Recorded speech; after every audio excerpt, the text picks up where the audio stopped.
Conference will now be recorded. All people are ready. Okay. Roll call.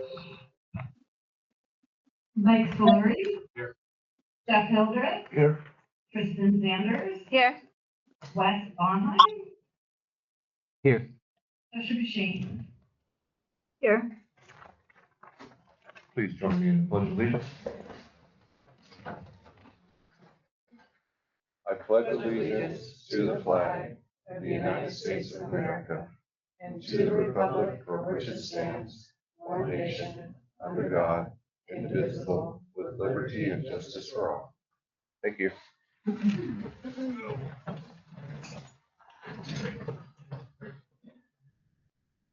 All right, I guess you're gonna handle this one first.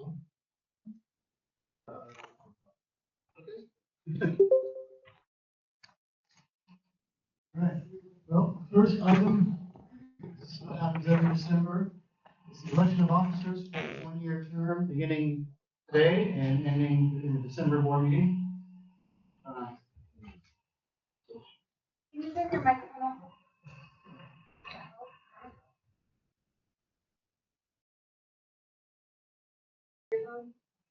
No. I don't want it on one though.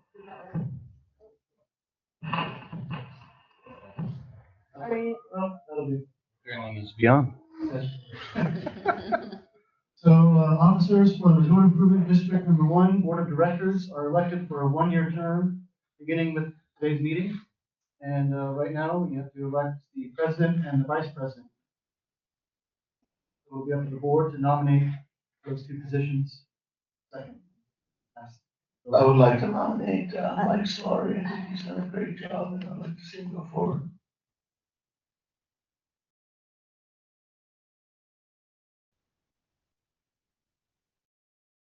I have a point of information. I'm just wondering, are we allowed to discuss or does it just go straight?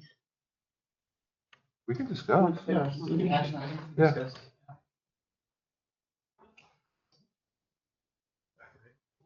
Go ahead, To discuss. discuss. Yeah, I'm just, I know last year we didn't really have much of a discussion. Over the years, we've, kind of spread out these responsibilities, and I'm just wondering if anyone else on the board would like to take on that position, or, yeah, I'm just curious if there was any other. I know last year we just jumped right to it, and so in the past, we've usually had a discussion, so that was my, Okay, let's discuss. any discussion? Yeah, you're fine with that? Yeah, I think, I think Mike's done a good job. I think, I'm not sure, the responsibilities, I know for my part, having a full-time job and teaching, it's a little bit difficult for me to put in the time I think that's necessary, especially since we're going through so many changes right now. And so, I kind of would like to take my name out of that hat, as it were.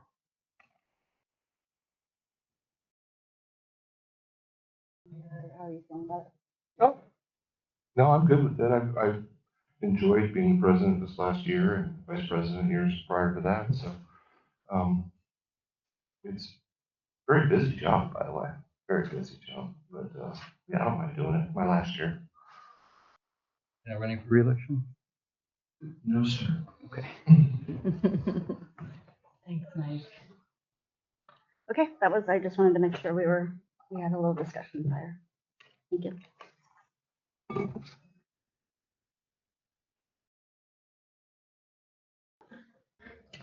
So my motion would stand. I would like to recommend Mike Solari as president. Do we have any public discussion at all on this one? Okay.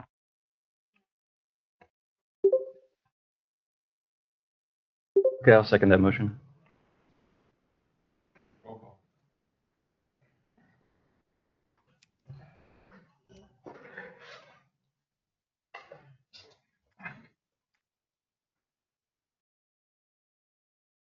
Tristan Sanders. Aye. Joshua Shane. Aye. Wes Bonheim. Aye. Mike Solari. Aye. And Jeff Hildreth. Motion carries. Second order of business. Do we need to elect a vice president? Okay, We'd like to discuss it first. yeah, I think so. Okay. Is there anyone who would like to be vice president? I would put my name in the hat. I feel that I have been pretty engaging and do take this position pretty seriously. And I've been on the board for a year longer, but also I've been coming to these meetings for the last 15 plus years. I think I could probably be vice VP. Okay. I would also like to put my hat and ask, I don't have as much experience, but I think that's a good thing sometimes. I've come to all the meetings so far, and I am looking forward to, serving the rest of my term. And I've really enjoyed having Mike as a role model. So, yeah. Yeah. Well, I mean, you've been keeping it, pretty mellow. Yeah. I'll throw my name in just because I'm currently sitting in the committee. I think I've done a pretty good job myself, so thank you. All right, Wes.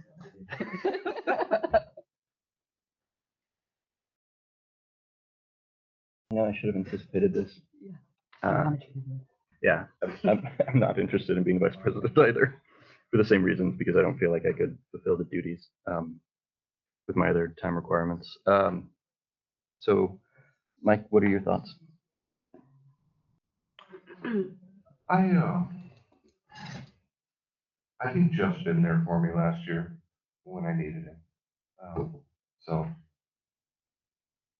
I would head back in that direction, although we don't see eye to eye on a lot of things, but that's what makes this board diverse. And I think Jeff does a pretty good job.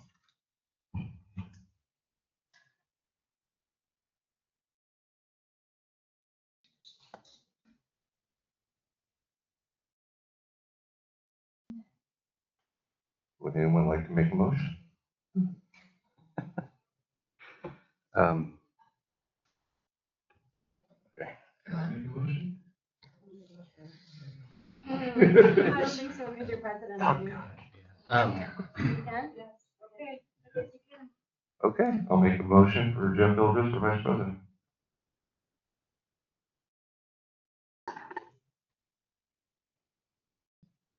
No second? I'm We can move on. I'm still considering, yeah. I do agree that I think Jeff did a good job. I think, in terms of kind of sharing the responsibility, I kind of had the perception similar to what Tesha had said, that it's something that tends to kind of move around, so different folks can have a chance at the wheel. And so, as there's no one that really presented themselves as being interested in being president, I see the vice president position as possibly being one where we could still maintain that and give someone else a shot at that. And so, in the spirit of that, we've got Chris, Tristan, and Tesha in the remaining, and I think I would like to see Tesha in that position for this coming year. Okay. So I would move to elect Tesha as vice president.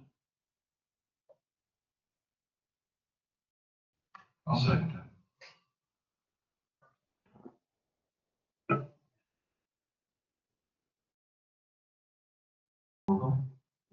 Jeff Hildreth. Aye. Tesha Shane. Aye. Mike Solari. Aye. Wes Bonheim. Aye. Tristan Sanders. Hi. Motion carries. All right, let's move on.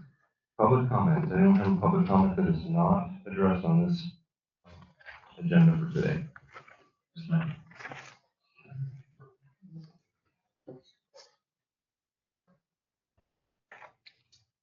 Brenner. Firstly, I wanted to thank the board and the staff at the RID for all the work done over the past year. I know it's not an easy job, and I've definitely seen improvements in the overall kind of state of the cove. Just to drive back in here after being away for a couple of months and seeing that the gutters have been cleaned out and the water's flowing down versus around and all over the roads. So thank you for that hard work. I've lived in Shelter Cove on and off for 16 years. I would love to be here permanently, but life doesn't permit that for me. And I've seen a lot of change in that time. We bought a lot and built here in 2008 at the height of major economic crash, and saw a lot of people leave the cove and a lot of business leave the cove.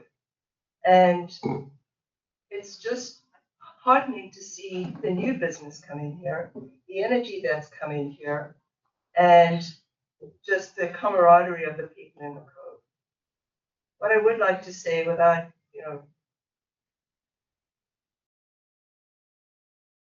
what I'd like to say is I'd like to see the board take on the spirit of the growth of the cove and not put so many detractors in the way of moving forward on matters that we have discussed for years and years and years and spent an inordinate amount of time hearing about.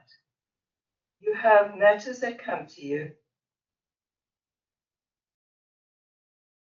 I know you move as swiftly as you can because you can only discuss certain matters when you meet as a board.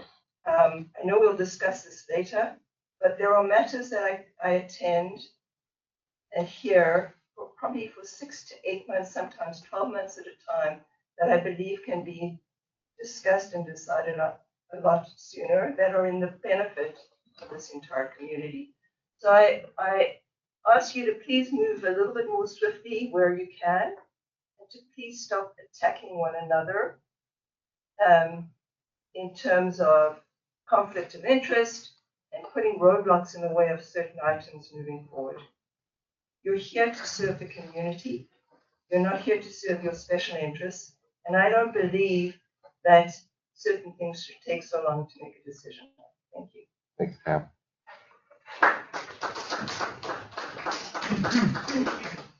Anybody else have something they want to comment on that is not on the agenda? There's a raised hand online too. You and Peacock, would you like to make a comment? You could unmute yourself. Let's see. Sorry, I meant to be down there, but the morning got away from me. So I just have a little something that I put together. Along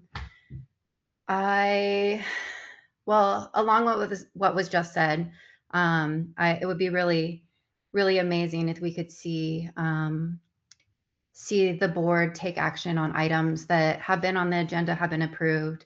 And it is, from my perspective, I do see a lot of roadblocks being thrown up. And so as a business owner who has my life is here, seeing the board have these things throw up, it's really makes me feel uncertain about the future. And so having a board that's a little bit more progressive and quick moving would be really amazing.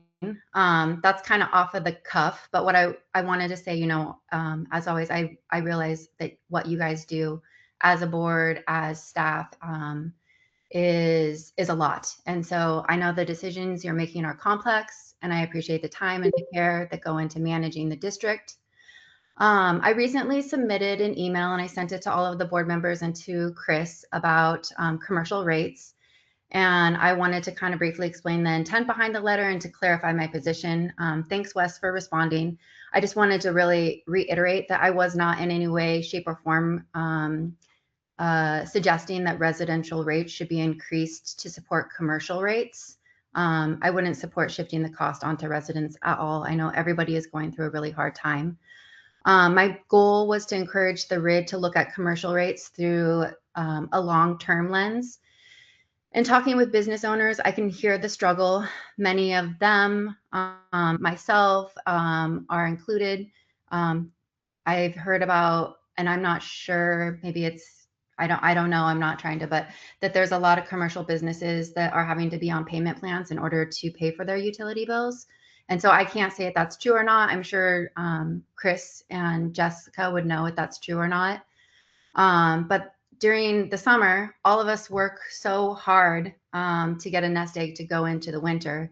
But as the winter goes on and the tourists go away, that nest egg becomes very thin. And so to give a real world example, my utility bill in the winter can be half of what I make for a full week of sales at Jippo.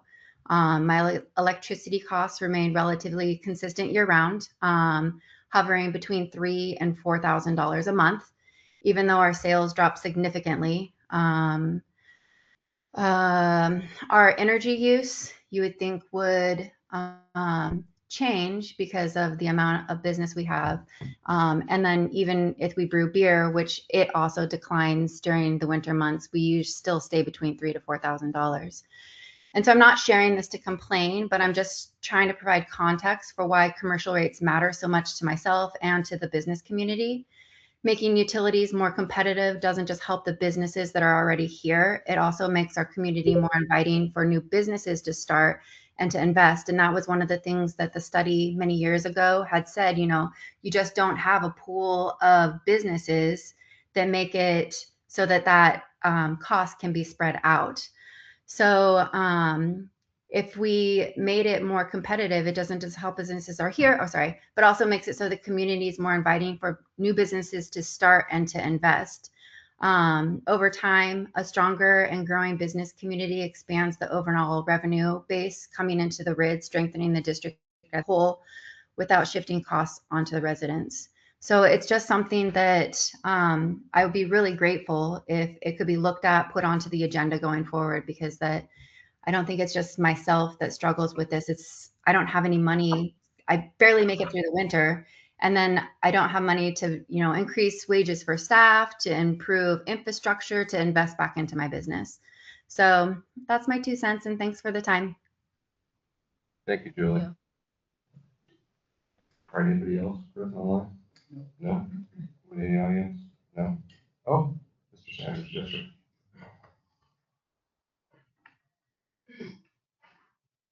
First, I want to reiterate what Julie said, and most communities have lower commercial rates and residential rates to incentivize business and keep businesses in business.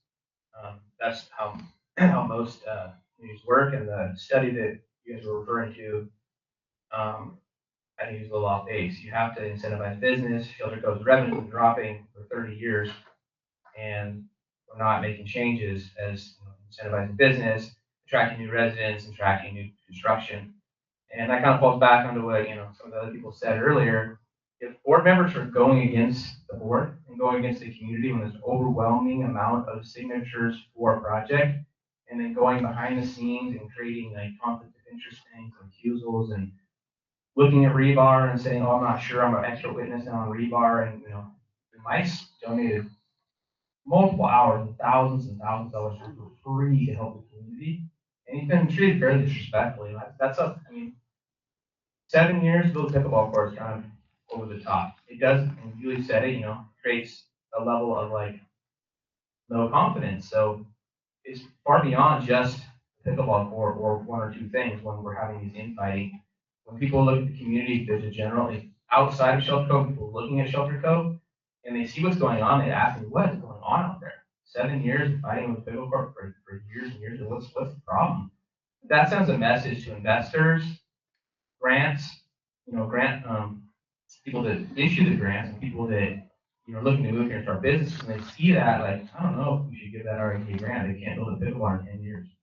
So maybe they can't handle any money, or they can't move forward. They can't expedite simple projects. They can't seem to agree. They undermine each other constantly, and it creates animosity in the community, and it alienates people. People are getting alienated that are unfortunately people causing problems, getting alienated and creating a lot of animosity and almost hatred towards people that are going around the board's decision, especially. You just take ethics classes.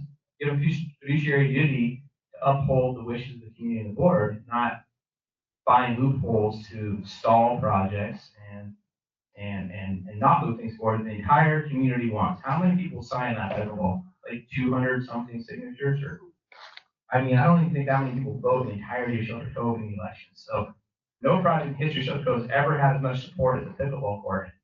Yet somehow there's always this, oh, well, rebar's not right. Oh, maybe you can't have a community gathering there. Oh, maybe there's a conflict of interest, or maybe there's some other reason why we can't have it. It's always a handful of people that are tearing down instead of building up. And it's hard to build things up. It's hard to create things and build things up. But it's really easy to tear something down. You go on Facebook and do it in 10 seconds.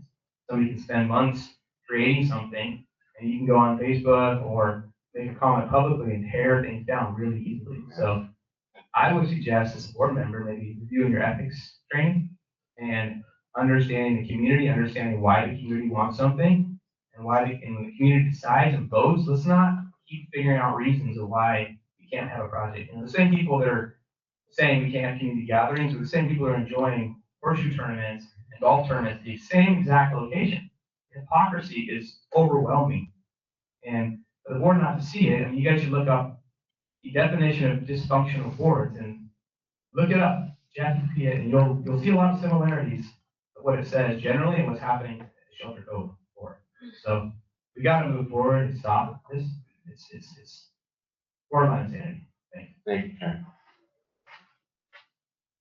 Supervisor Bushnell, do you have a few words? Good morning. First, I want to thank the board for everything you guys do for Shelter Cove and the RID.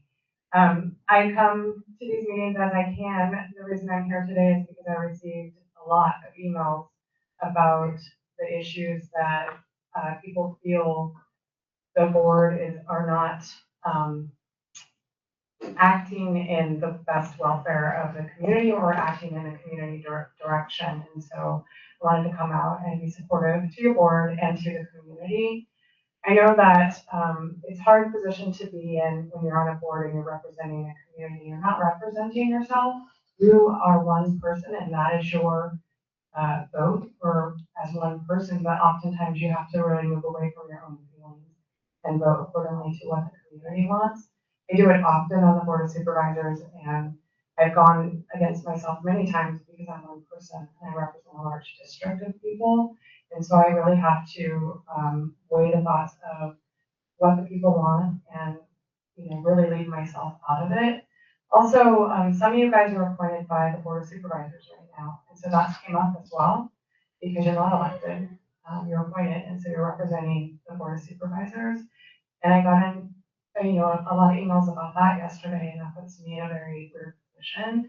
And so I really want to say that for the community, and it's a thankless job. And it is very hard to sit up there and hear negative things or to have to vote against something that maybe personally you don't believe in, but the community really does support.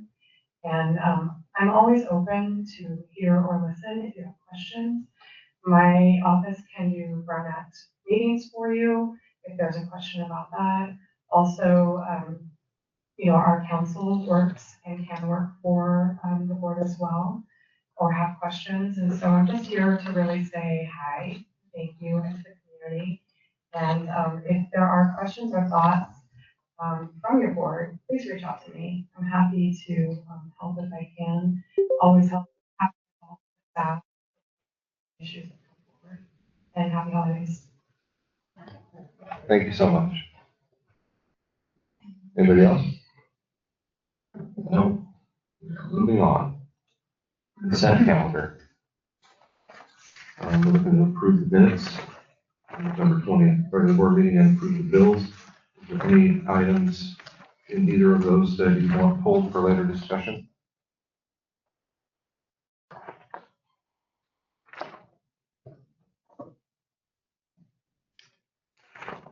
I've had my questions. I'll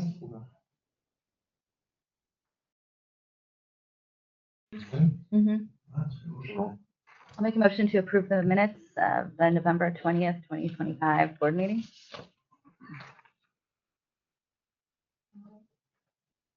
Oh, and the bills from November 2025. Second. I'll second that.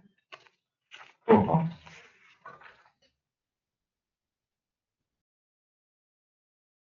Ms. Bonheim? Aye. Jeff Hildreth? Aye. Jessica Shane? Aye. Mike Solari? Aye. Kristen Sanders? Aye. Motion carries.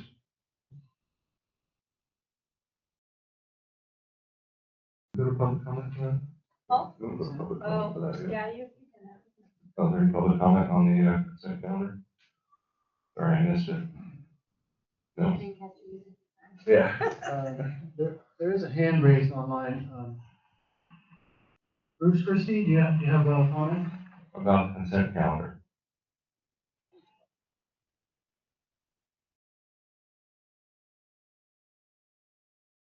Bruce Christie, can you hear me? Guess not. Okay, then we'll move on. Correspondence discussion item.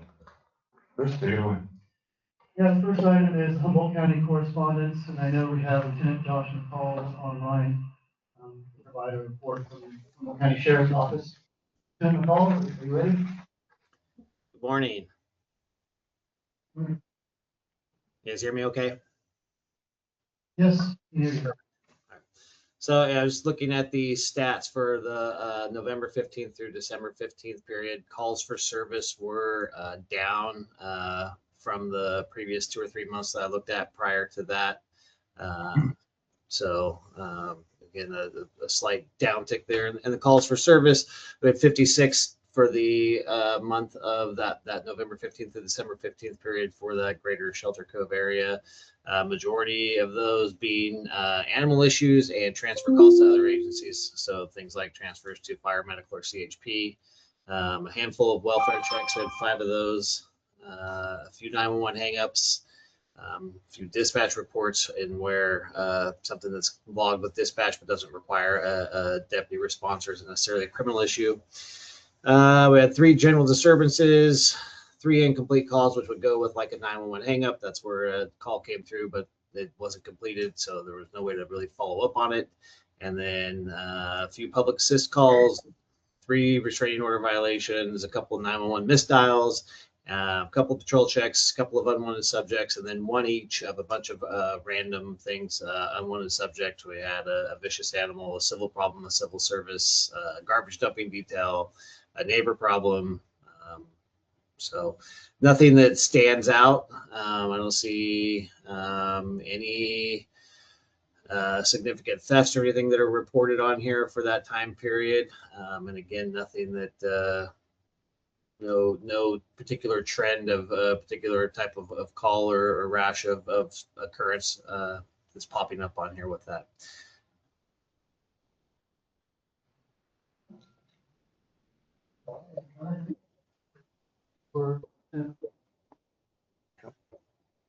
Buddy? No? Thank you. Thank you. I guess that's about it for Humboldt County correspondence. I know it was mentioned in a public comment, but county roads are out there clearing the roadsides. So that's really helpful in helping with DIs during our drainage during these heavy rain events. So it's been really good. Moving on to number 2. Parks and Rec committee report.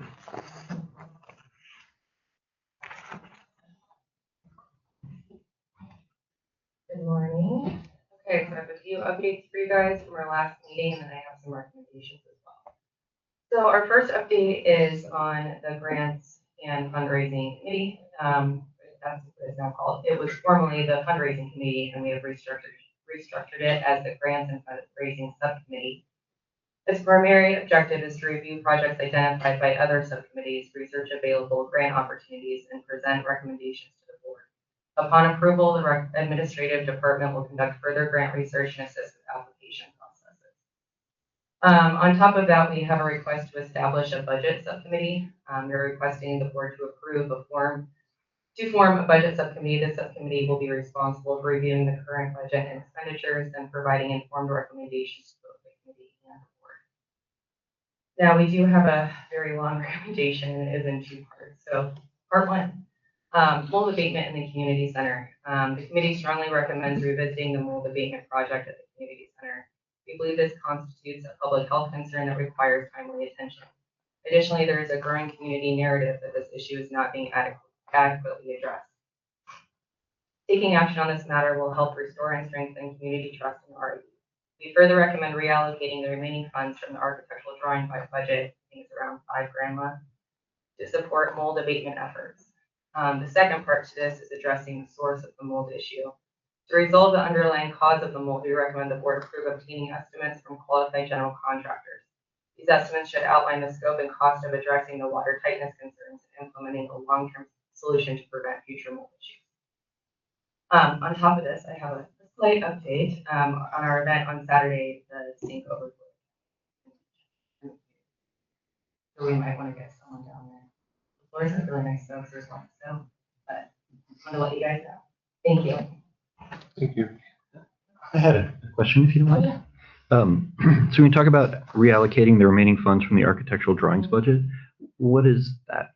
So I was trying to remember what that was called, and Jessica, I think it was the operational something. Do you remember what it was called, Jessica? Or Chris? Yeah, that, it was, I think, engineering general budget. Yeah. We put 10,000 in it this fiscal year, basically to look at the clubhouse and how to redesign it, make it more user-friendly, especially the downstairs where we have unsafe rooms without easy ingress, egress. But I do have some information. Half of that $10,000 budget was used for basically creating the plans with the photographer. And then I did just speak with the architect that he did provide a bill, actually. Remember, we visited with him on that site visit, and he actually started to work on the plans. I didn't even know he was doing that. So I'm going to have to speak with him about that some more. And this will go before the board at the next meeting as far as a bill to approve. But he gave us a $5,000 bill, which maxes out that budget now for his work. Well, Yeah. not a great news to hear. But I will say, regardless of that, I mean, we're still going to recommend that this gets looked at. Yeah. Because there is a narrative that this community is telling that's making people nervous to take their kids there, for them to go to events. And that affects the community, it affects my nonprofit, it affects the community. So, regardless, I was hoping we could find a way to kind of reallocate something to make it more manageable, to get that abated. But, I think it's still going to be recommended regardless. Or I couldn't find a place to draw some money. That's okay. I just wasn't sure what the budget funds for that were. And then I believe we have had contractors look at and talk about doing mold abatement, haven't we? We've got a number of bids on that. Yeah, we have two separate quotes. We have two other outfits do inspections. I think the lowest quote was around 8,000, 7 to 8,000. Okay. I think one was 68 something, the lowest one. And then that's part one. What we're recommending too is to also figure out what it's going to cost to make that water tight, so then we don't have mold issues going forward. To find out, we already know the root cause, right? It's the south wall, the windows, and the roof. That's the problem. And so we need to figure out what that's going to cost for Parks and Rec to find grant money, or figure out how we're going to find the funds to get that actually water tight, so then our community isn't exposed to mold. Thank you. Thank you. Thank you.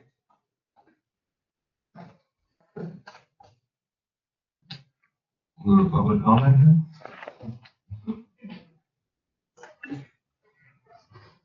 So this goes back to what my initial comments were about. I sat in this board meeting, excuse me, sorry, maybe 6 to 8 months ago, where you were discussing this topic. You had a quote, we're ready to move forward. Board member asked for an additional quote for whatever reason. And here we are in December, and this is not being addressed, and we're in the rainy season. So this is all I'm trying to express is I wish we could move faster and have action items and action them and get stuff done. Thank you. Thank you.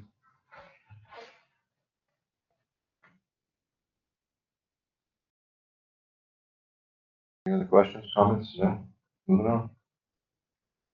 Correspondence discussion item number 3, district strategic planning electrical department.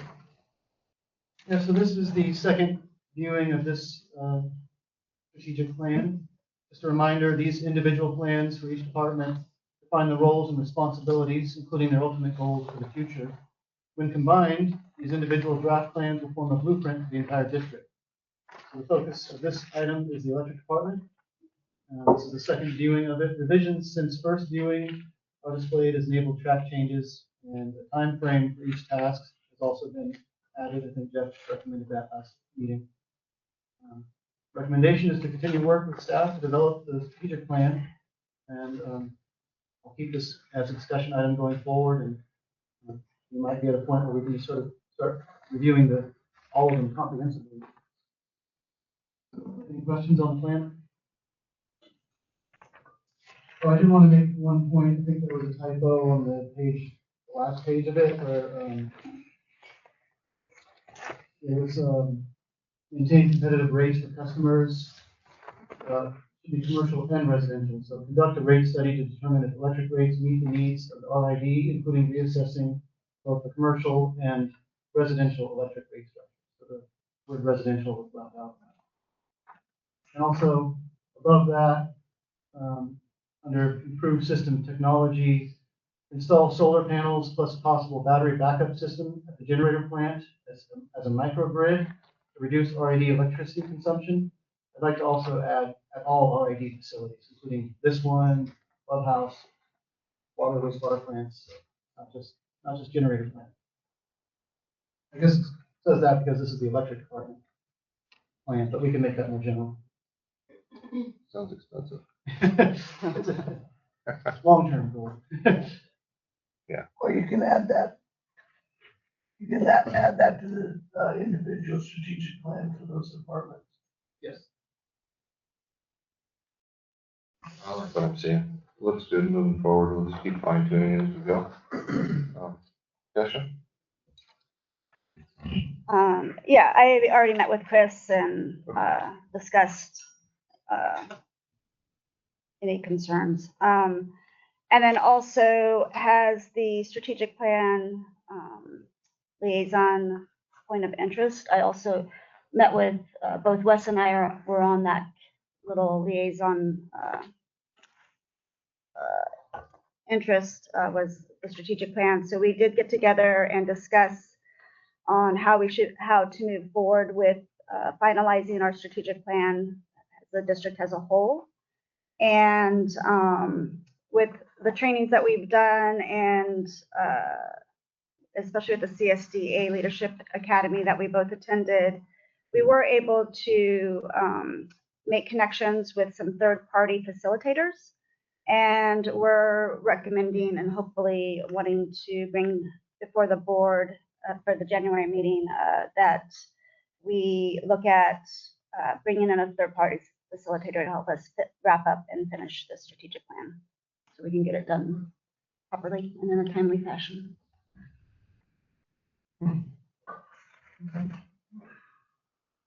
Anybody else? Yeah, and along those lines, for example, as I was looking at this, and this is something I think that a facilitator would help us is prioritizing these things and figuring out how to prioritize. So, a short-term goal doesn't necessarily mean that it is a priority over a long-term goal. So I would consider installing solar panels to cover the RID's cost to be a high priority item, even if it is a long-term goal, just because that would reduce our costs pretty significantly. And, there are a lot of grants that are out there for doing that. I know every public school that you go to has parking, all their parking lots are now covered in solar and things like that because, there are groups that go out and do that kind of thing. So, and I know that those small school districts don't necessarily have those, have the resources even that we do. So, even though that may be a long-term plan, I think that, it's something that should be prioritized. But, that's also just my opinion. And so having someone to help us kind of go through that and figure out, well, what is the opinion of everyone as a whole to kind of figure that stuff out, I think would be helpful.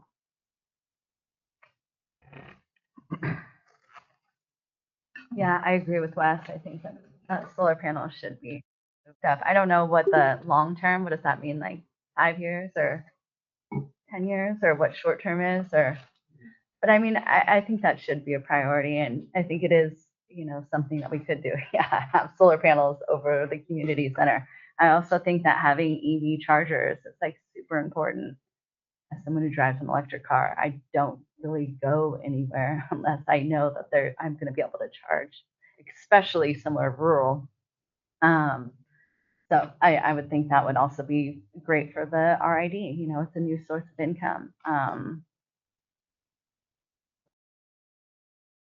The other part, I don't know what a rate study if I don't know what the cost of that looks like. I know the last one was like 45,000, and I mean I would just imagine that we could somehow kind of figure it out ourselves. I mean, with all the back data that we have, you know. But yeah, I also think that does need to be looked at because that is what I've been hearing a lot from business owners. I've just been trying to like bebop around all the businesses and just like kind of talking to everyone because also I was trying to get feedback on just like my situation and like what the community was feeling. And everyone was saying like that going into winter, it's really, it's not a great time. You know, they get like 4 people walking through their door. Like that's a pretty good day. And that's pretty sad. I mean, it's not sad, but it is like, you know, we take these businesses for granted. So I would definitely think that somehow we're going to have to come up with like a great structure for them. And yeah, those would be my priorities.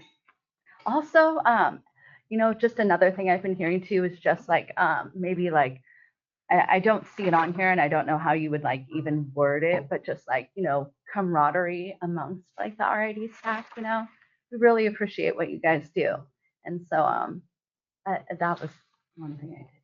Well, just like getting along and being on the same, you know, page and moving forward together. So that would be my recommendation. Yeah, you got anything? No. No? Public comment on the strategic plan?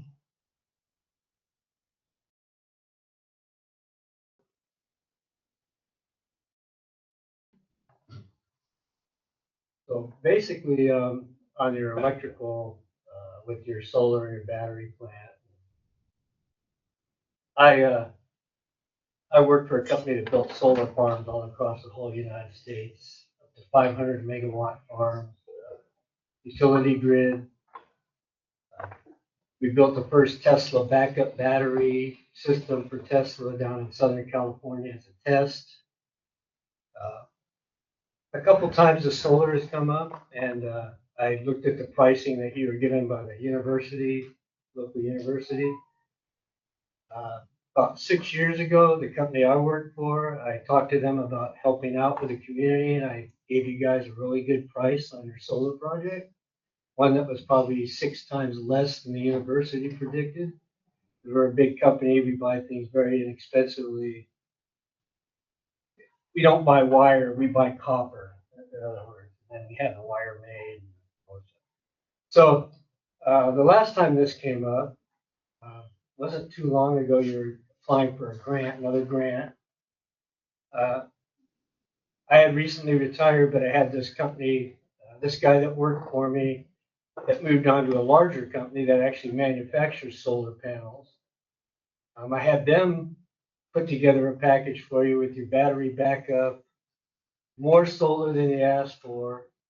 It was probably 4 million or no, it was probably closer to 8 million cheaper than what was predicted before.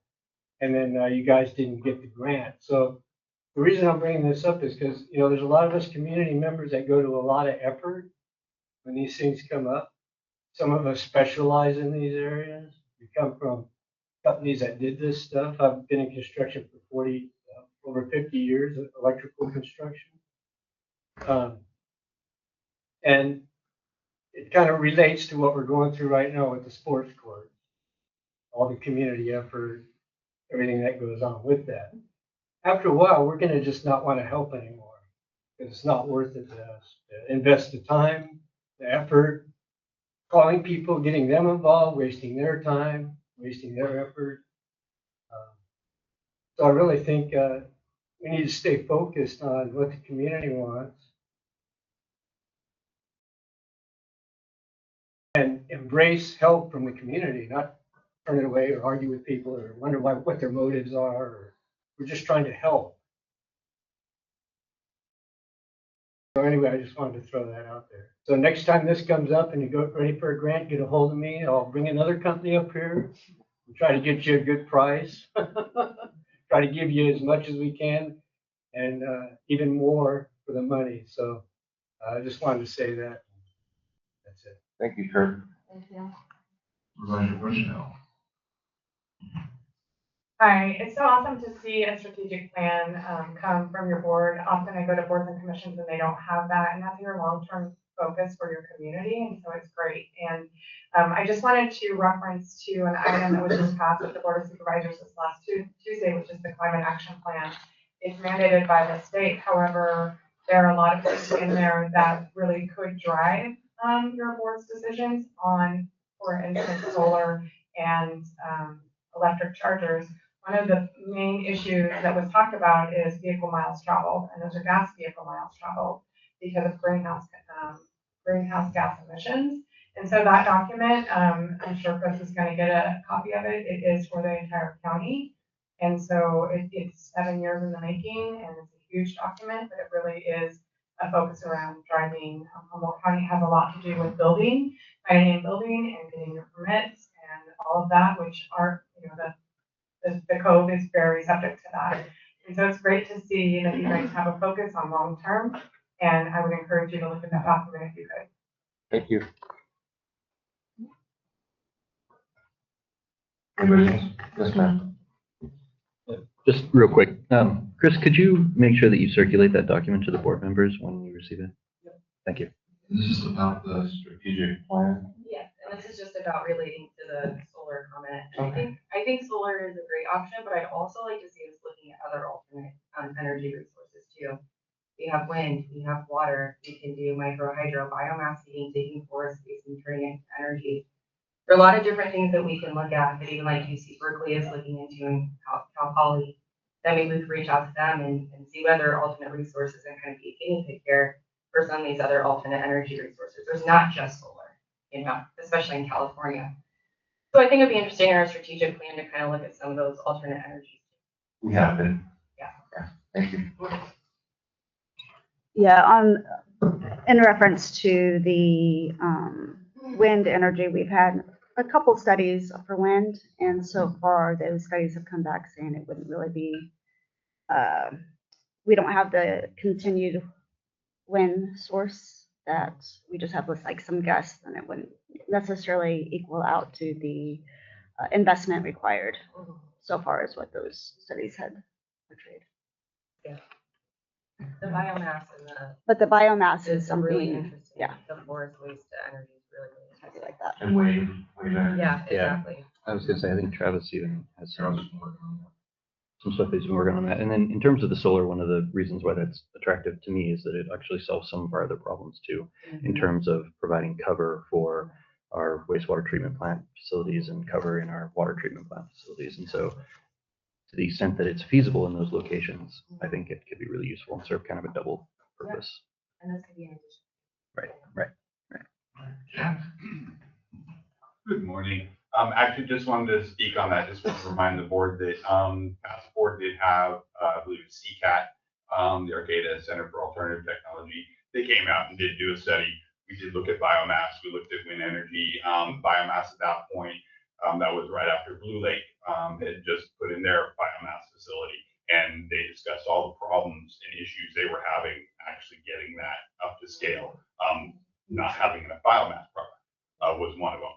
So those were looked at, and I'm sure that survey or study is available to look at. I understand things and technologies have changed, but yeah, I definitely would encourage, looking at like desal type technologies with wave energy, and there are definitely new increased wave generation plants available. I was looking at it my time, but I do understand the wind energy as well was seen as a non-starter just because of consistency. We do have stormy, gusty winds, not the consistent winds that you see like in the River Valley. So yeah, but yeah, just want to remind you that those surveys have been done and they should be available. They've been within, I believe, around 2019, I think, is when we had CCAT coming. So yeah. Thank you, Jack. Yeah. Anybody else? Anybody online? There's, Julie Peacock is online with a raised hand. Julie, would you like to make a comment on this? Yeah, one more thing. As the board works on strategic planning, I'd strongly encourage a clear goal around establishing defined timelines for a project. From my perspective, progress often feels slowed by hurdles that arise at the board level, and without timelines, it becomes difficult for the community to understand why projects are being stalled. Two examples that continue to stand out are the sports complex and then still back to our community center that I feel like went through all the way to permitting with like a pretty significant chunk of change that was there, but we still have no community center. So in both cases, significant time, effort, funding went into planning and early work, yet we don't have completed projects to show for that investment. That disconnect is incredibly frustrating for many in the community. And I'm not raising this to assign blame, but to highlight the importance of strategic planning that includes clear milestones, accountability, and commitment to moving community-supported projects forward to completion. Thanks. Thank you, Julie. All right, that it? Nobody else? All right, let's move on. Consider 2025 Shelter Cove Volunteer of the Year. Yes, I want to point out the typo, the action is an X in action for this. This is just discussion and for the board to provide direction. We'll bring this back in January for action. For the past 4 years, the RID board has nominated a community member or two as Shelter Cove Volunteer or Volunteers of the Year. And I have timelines. Started with Dale Alexander, went to Bill and Linda Franklin, then Cheryl Anthony, and then last year was Tim and Janet Evans. The purpose of this discussion item today is for the board to provide directions to staff on how to proceed with this process. Last year, the board discussed the idea of having the community nominate the Volunteer of the Year rather than the board. This topic will be brought back at the January board meeting for the board to discuss the community's recommendations. The board can then present a formal resolution of appreciation for the nominated volunteer. The recommendation is to provide direction for staff to survey the community for the 2025 Shelter Cove Volunteer or Volunteers of the Year and bring this item back at the next board meeting for resolution of appreciation. And I know I've already received one nomination, actually 2 nominations for the same people. Oh, okay. Jesse, you kind of were spearheading this when it came up last year. Yeah, this was your idea, and I thought it was a great idea. Yeah. And then, well, I can. I'll have to go back and watch that. I don't recall me spearheading this, But I remember we talked about doing something online. Yes. Do something online to have the community recommend their volunteers. Exactly. Who they feel, or because we don't know everybody, just 5 of us. Yeah, I do believe the discussions, we were saying that we would reach out to the community as well to get some feedback. And so if I do feel we should do that. Right now, can we say who has been nominated so far? Is that okay? It's my understanding Mark and Nancy Mitchell have been nominated. And so, yeah, that's just so far, that's one idea. But because, we did say that we would reach out to the community, so I think that would be a good idea. Yeah. So if the board wishes, we can direct staff to conduct some type of a survey on social media or some sort of way. What do you guys think? It's not my expertise. I think that's great. And staff has conducted surveys in the past that have gotten, I think, a decent amount of turnout. I know we did one for discussing changing the time for the meeting. And so I think, you probably are even more adept now than you were 8 months ago at handling some of that stuff. So I think that would be great to get some nominations and then we can kind of figure out from there. Jessica, you got any questions? No, I would just, say it's probably too late to get it. I mean, it depends on how lot. The billing thing probably won't work this time because of the timing of everything, but we can definitely go ahead and do on social media, and we could also create a survey through our website that people could visit and drop a name on there. I like that. I imagine.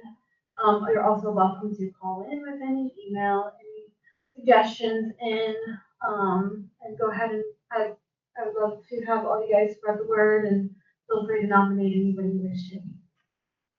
And then I just have one thing we could do is we could move this item to February, and then we would be able to also put it out into the billing as well, if we wanted to do that. So that's just a, Yeah, I mean, so that way I'm we open would for capture the people who are not whatever's on. most efficient, yeah. I don't know, how do you guys feel about that? It would just capture the people who are not on social media, but intend to write on their little things. Yeah, I don't really use the social media very much. I'm not really excited about starting to use the billing notification thing as for other purposes, though. In the past, we have, that has been a practice where there's a little comment and then we say, just put in your. Oh, like, Yeah. so it's not like you're going to be texting me asking me for information. Okay. Okay. All right. We're not exactly totally live yet on our new billing system, but with that, if once customers enter their cell phones and their email addresses, we can blanket all of our customers. We will be able to do that. Anybody who has an email address that they have associated with their account or a cell phone number, we will be able to text all the customers at once. So it doesn't allow for a reply that way, but we can put directions in that blanket message to ask. But I'm not sure. We're still getting trained and we're still learning, working out the kinks, but I think we're going to be online pretty soon. Great. Yeah, and that's the part that I'm not super excited about. Like, I think it's great to say, hey, there's an outage on wherever, or, you know, stuff like that. I think, you know, related to the services that we provide, but for other things, I'm not super excited about that. But I could be convinced if the community has other ideas. But yeah. I'm just wondering if we bring it back in February, if it would just give us the community and staff a little bit longer time to gather information and figure out how to get it out to the community. That might be a better idea because the board meeting in January is a pretty early one, but there won't be much time to survey the community. We're trying to bring this back for January. All right. Yeah, I'm good with that. Everybody else good with that? Mm-hmm. Yeah. Okay. Can I go to public comment? I have someone who has a comment. Come on up, ma'am. Is this a one vote per person type thing? Or is it, you know, I mean, if you're doing it through social media, an online survey, I mean. I think you're just nominating folks and then we decide. Okay, can I put in 2 names right now? See, I'm up here. I'd like to nominate Cynthia Eden for the work she's done in the library and currently with the kids, and also Mike Bruno for his effort on the sport.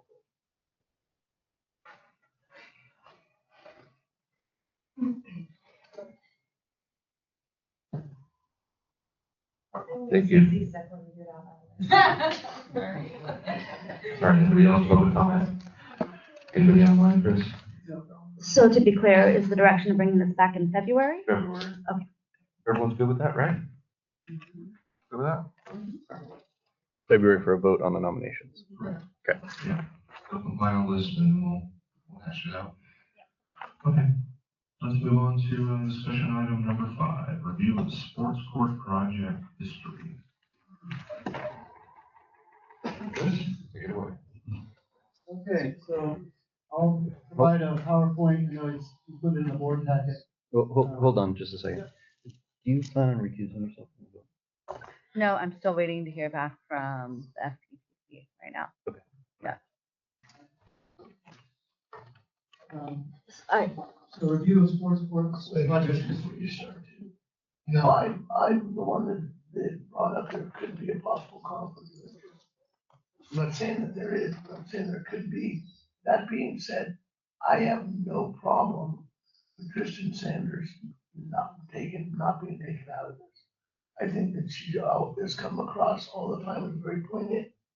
Her decisions, her process of making the decisions is very valuable. So if this board has to say, I have no problem with Kristen Sanders voting on this project. I brought it to the attention because of all the classes you've taken, ethics and everything else. So my intention was never to eliminate her vote. It was to make sure there wasn't one. Other than that, if this board has a decision and could make that decision, then I would vote for Kristen being able to vote.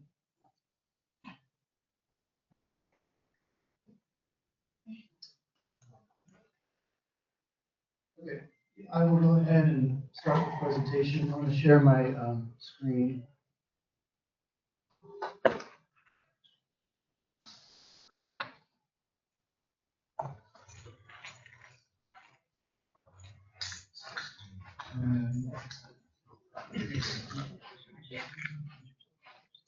Apologize, the TV is in a little small room here.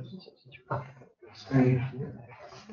So at the board meeting last month, the board requested a history of the sports courts project to be presented at the December board meeting.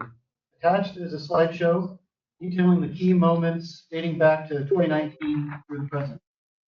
This encompasses a period of 7 years, 3 general managers, and 12 different board members.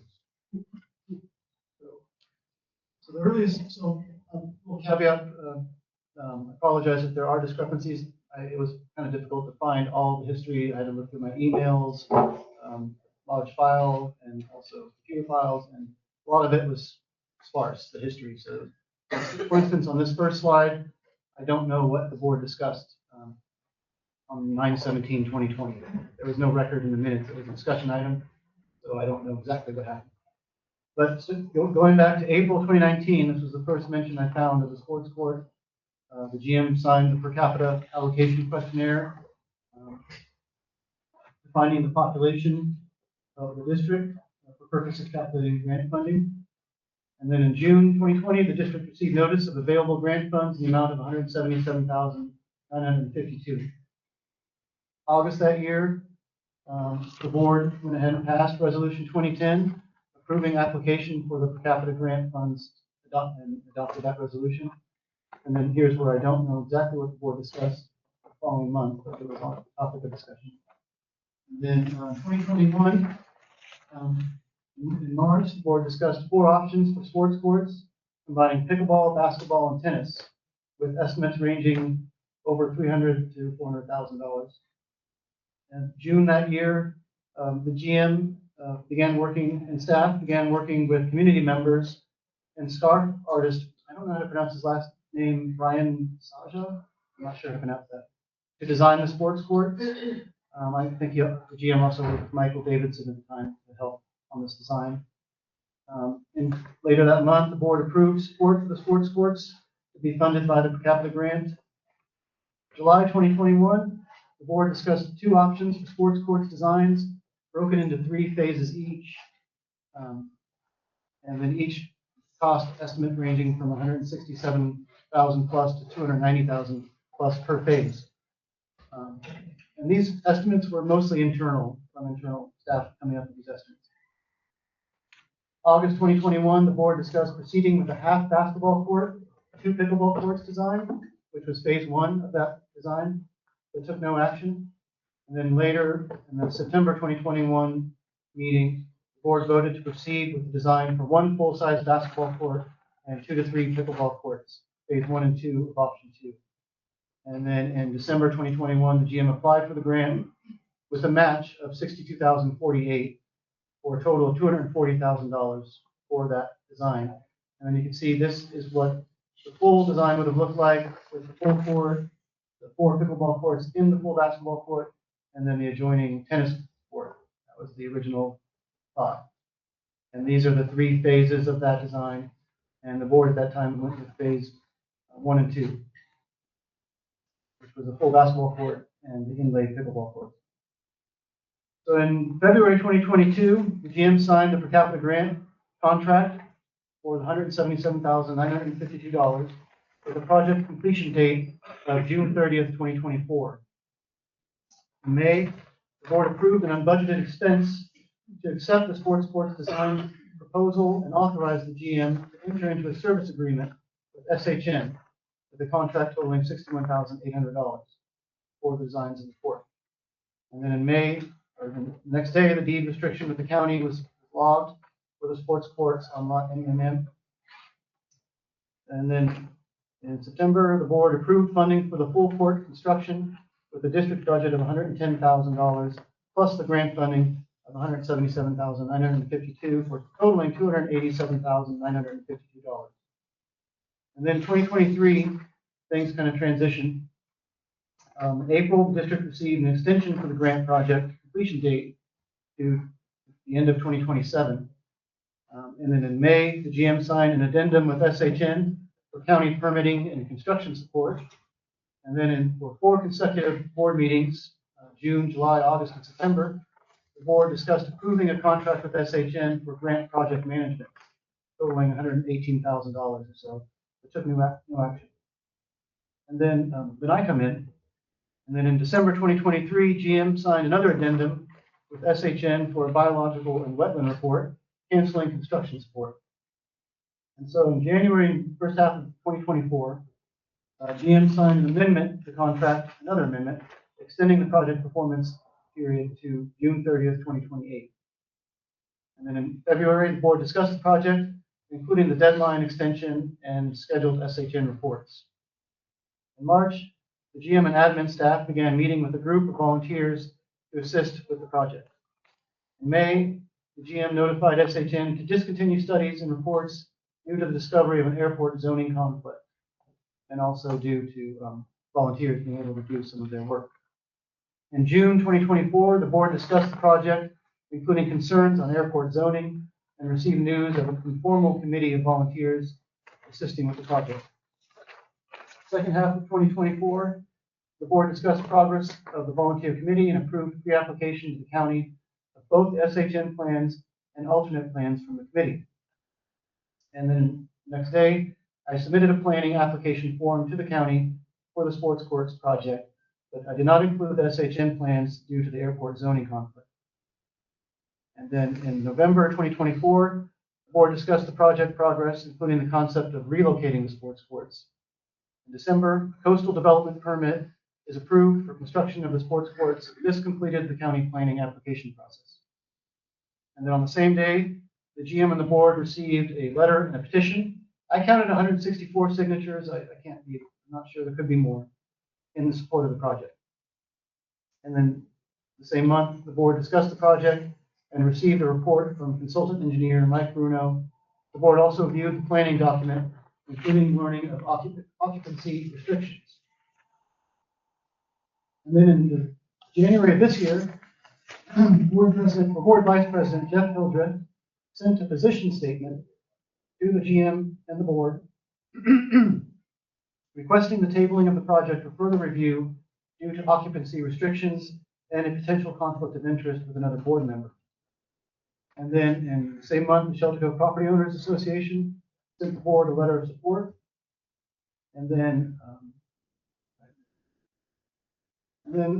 the January board meeting, local pilot and engineer Jerry Jackson presented a slideshow depicting the sports courts outside of restrictive airport zoning and stating that the horseshoe pits existed before the 2021 airport land use compatibility plan, thereby allowing for sports courts at the site.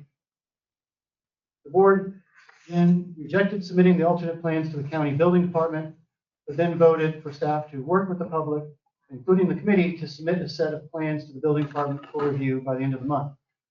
And so what I did is I submitted the building application to the county for the already approved plans by the planning department. And then in March and April of this year, I met with consultant engineer Mike Bruno, where Mike Bruno and I responded to county building department requests for information during their plan review. And in August, I met with volunteers to listen to their ideas for the sports courts construction bid package, maximize volunteer labor, and also save district costs. In September, I met with board member Wes Baumheim to fine-tune the bid package with his experience. That was helpful. And then in that same month, I issued a notice inviting bids for construction of the sports courts project. And then in that month, the board discussed the project, including the option to relocate the courts or reallocate the grant funds to the community clubhouse, which is on the same lot, so it can be reallocated. The Parks and Recreation Committee, and there's a discrepancy here, the Parks and Recreation Committee also discussed modifying the project in August, so August and September. And then on October 7th, contractors visited the site prior to bidding to ask questions. And then October 30th was the bid deadline. 5 bids were received, and the apparent low bidder was under the grant budget. In last month's board meeting, the board tabled an action item to approve the sports courts construction contract for the low bidder due to a conflict of interest concern with board member Tristan Sanders. And then this month, I've spoken with legal counsel, Tristan has spoken with legal counsel on the potential conflict of interest concerns. And we've also included a letter from legal counsel to the Fair Political Practices Commission. This is bringing us to today.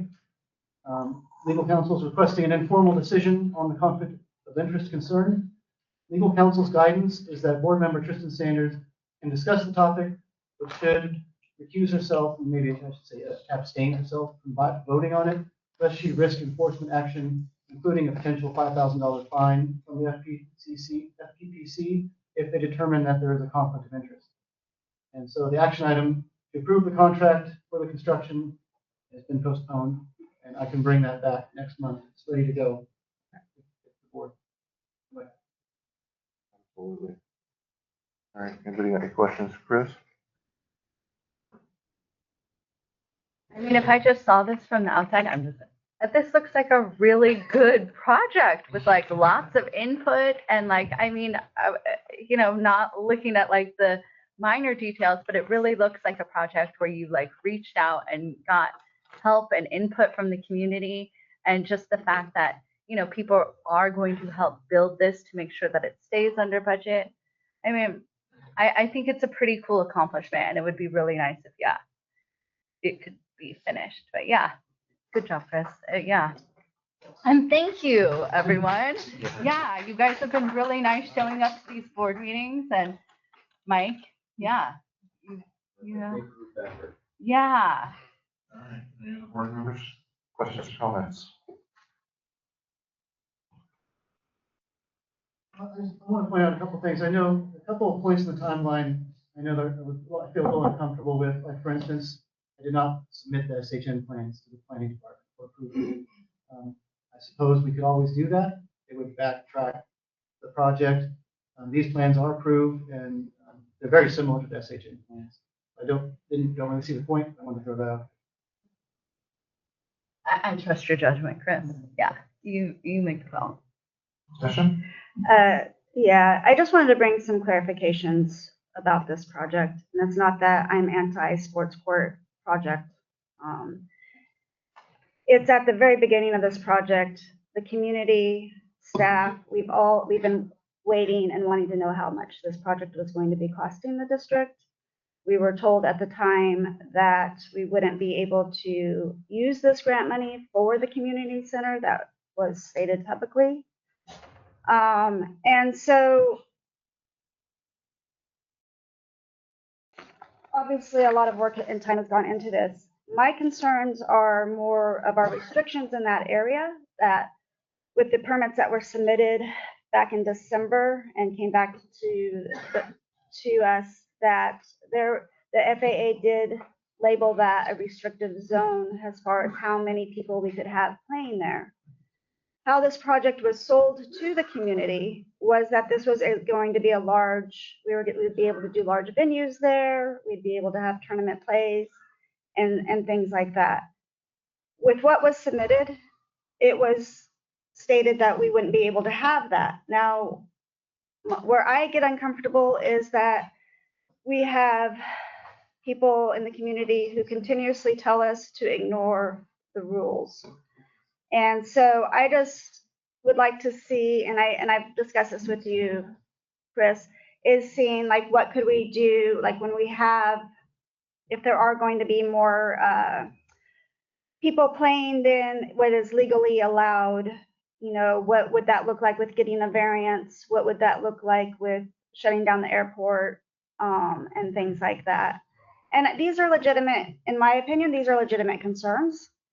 To have people say that we don't have to follow the rule of law and the rules that the FAA has put out for us with this project, that doesn't make me feel very comfortable, because ultimately the district is liable for that. So I just would like to see, I mean, this project is probably going to be moving forward. I just would like us to make sure that we are covering the district's liability from that standpoint. And even like with events that have been kind of grandfathered in with like Cornhole for Cancer and things like that, maybe we should start reaching out and finding out what it would take to get a variance for those types of events if we are breaking the rules or bending the rules, so to speak. And this isn't, and then my other one is just, my other kind of concern was that, you know, I appreciate the work that the unofficial committee has done on these designs. That also wasn't the direction given to the committee, was to come up with alternate designs from the SHN. It was to look at the SHN plans and to shrink it down and see how we could make it a more affordable project. What happened was we had about 5 to 6 months of radio silence, so to speak. And then it came out, or it came to my attention that really they had been working on 5 different plans, new plans, outside of the SHN plans. And that was not board directive. And so, and then the plans that were submitted to the county, it has an extra pickleball court, which in my opinion, we can't afford. So there just hasn't been a lot of clarity on this project from the get-go. I've been asking for like how much this project is going to cost us. And with the bids that went out, there's a substantial amount of money that was not, and work that was not included in the actual bid. It's for volunteers, and I'm just concerned that we're going to be getting change orders on that bid.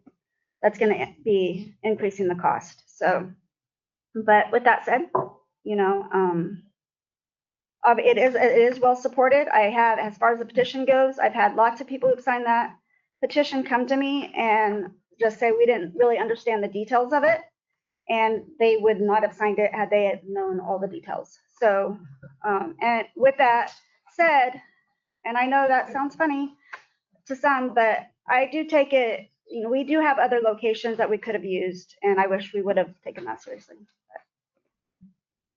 Anybody else? Yeah, so Tisha, can you help me understand the liability that the Resort Improvement District would have for individuals if a group, so, you know, the restrictions say that you can have 4 people. So what liability would the district have if a 5th person showed up?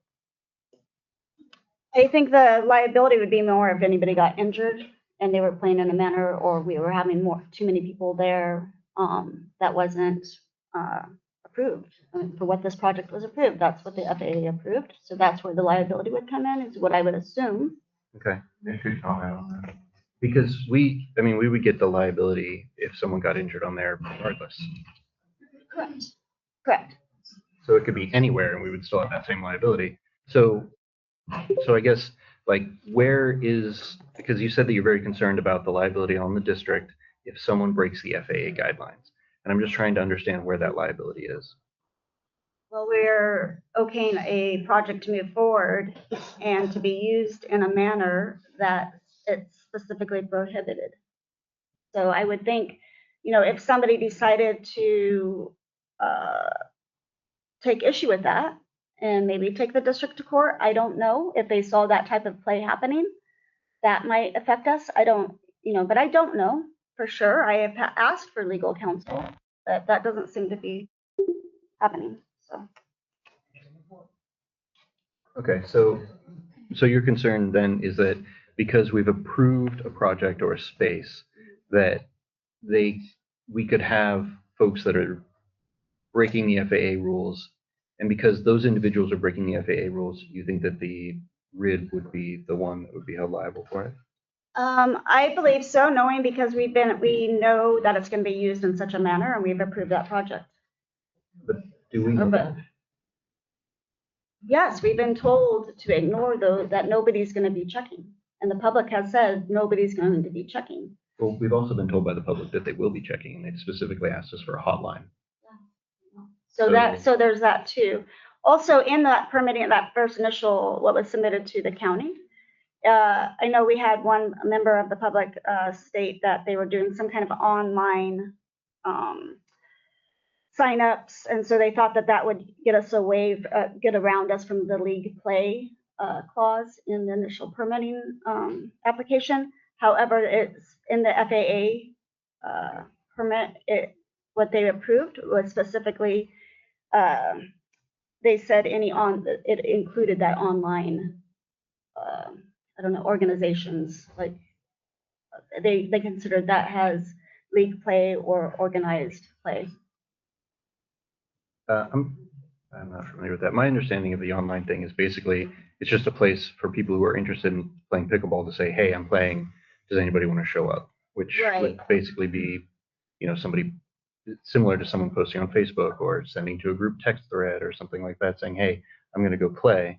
But those people aren't necessarily part of a league or an organization. So I could go on there and do it, and I am not part of the pickleball league. From what I read, it stated that it has organized play, in particular, like the online type of organizing. I don't. It's not our. There's no. Oh, hold on. Yeah, that's the thing. Is that that seems the way that you're interpreting it seems really, really restricted to me. So I couldn't text you and say, hey, let's meet down there through Facebook, because that would be using an online forum in order to organize, which seems really restrictive. I would encourage the board to read what was originally submitted and what the FAA approved. And I have. I just don't see it in that same light. Yeah, I don't see that as us sending messages back and forth through an online platform. Yeah, so a lot of it's ultimately going to be your occupancy and your use and the conditions of the permit from the county, right? And so looking at it from the standpoint of the fire chief, is a lot of people don't understand the community center has a very similar occupancy clause that says there's a different number of people out in the community center a day during airport operations in that night, right? And so we do have to address that organized use and with the conditions of the permit are going to give us a number of people that can use this sports court at a time. Those are the conditional uses of the permit. We have the same thing on our building back here because it wasn't designed to a fire station standard, it's a garage standard. So I can't park my frontline apparatus in the garage. It has to be in the fire station, right? So there's going to be those conditional uses, whatever we do. The solutions to it, we have to look into as a board, right? That use, the golf course, the airport, the community center, all those uses within the airport use plan, that's a bigger conversation that as a board, as a district, we have to do. It doesn't necessarily affect the base project of building the sports court, right? Further down the line, the organized tournaments and other stuff and how much I use. Ultimately, it comes down to the fire chief as a public safety factor because I can shut down any event. If JIPO goes over their occupancy load, we can shut down the event in JIPO, right?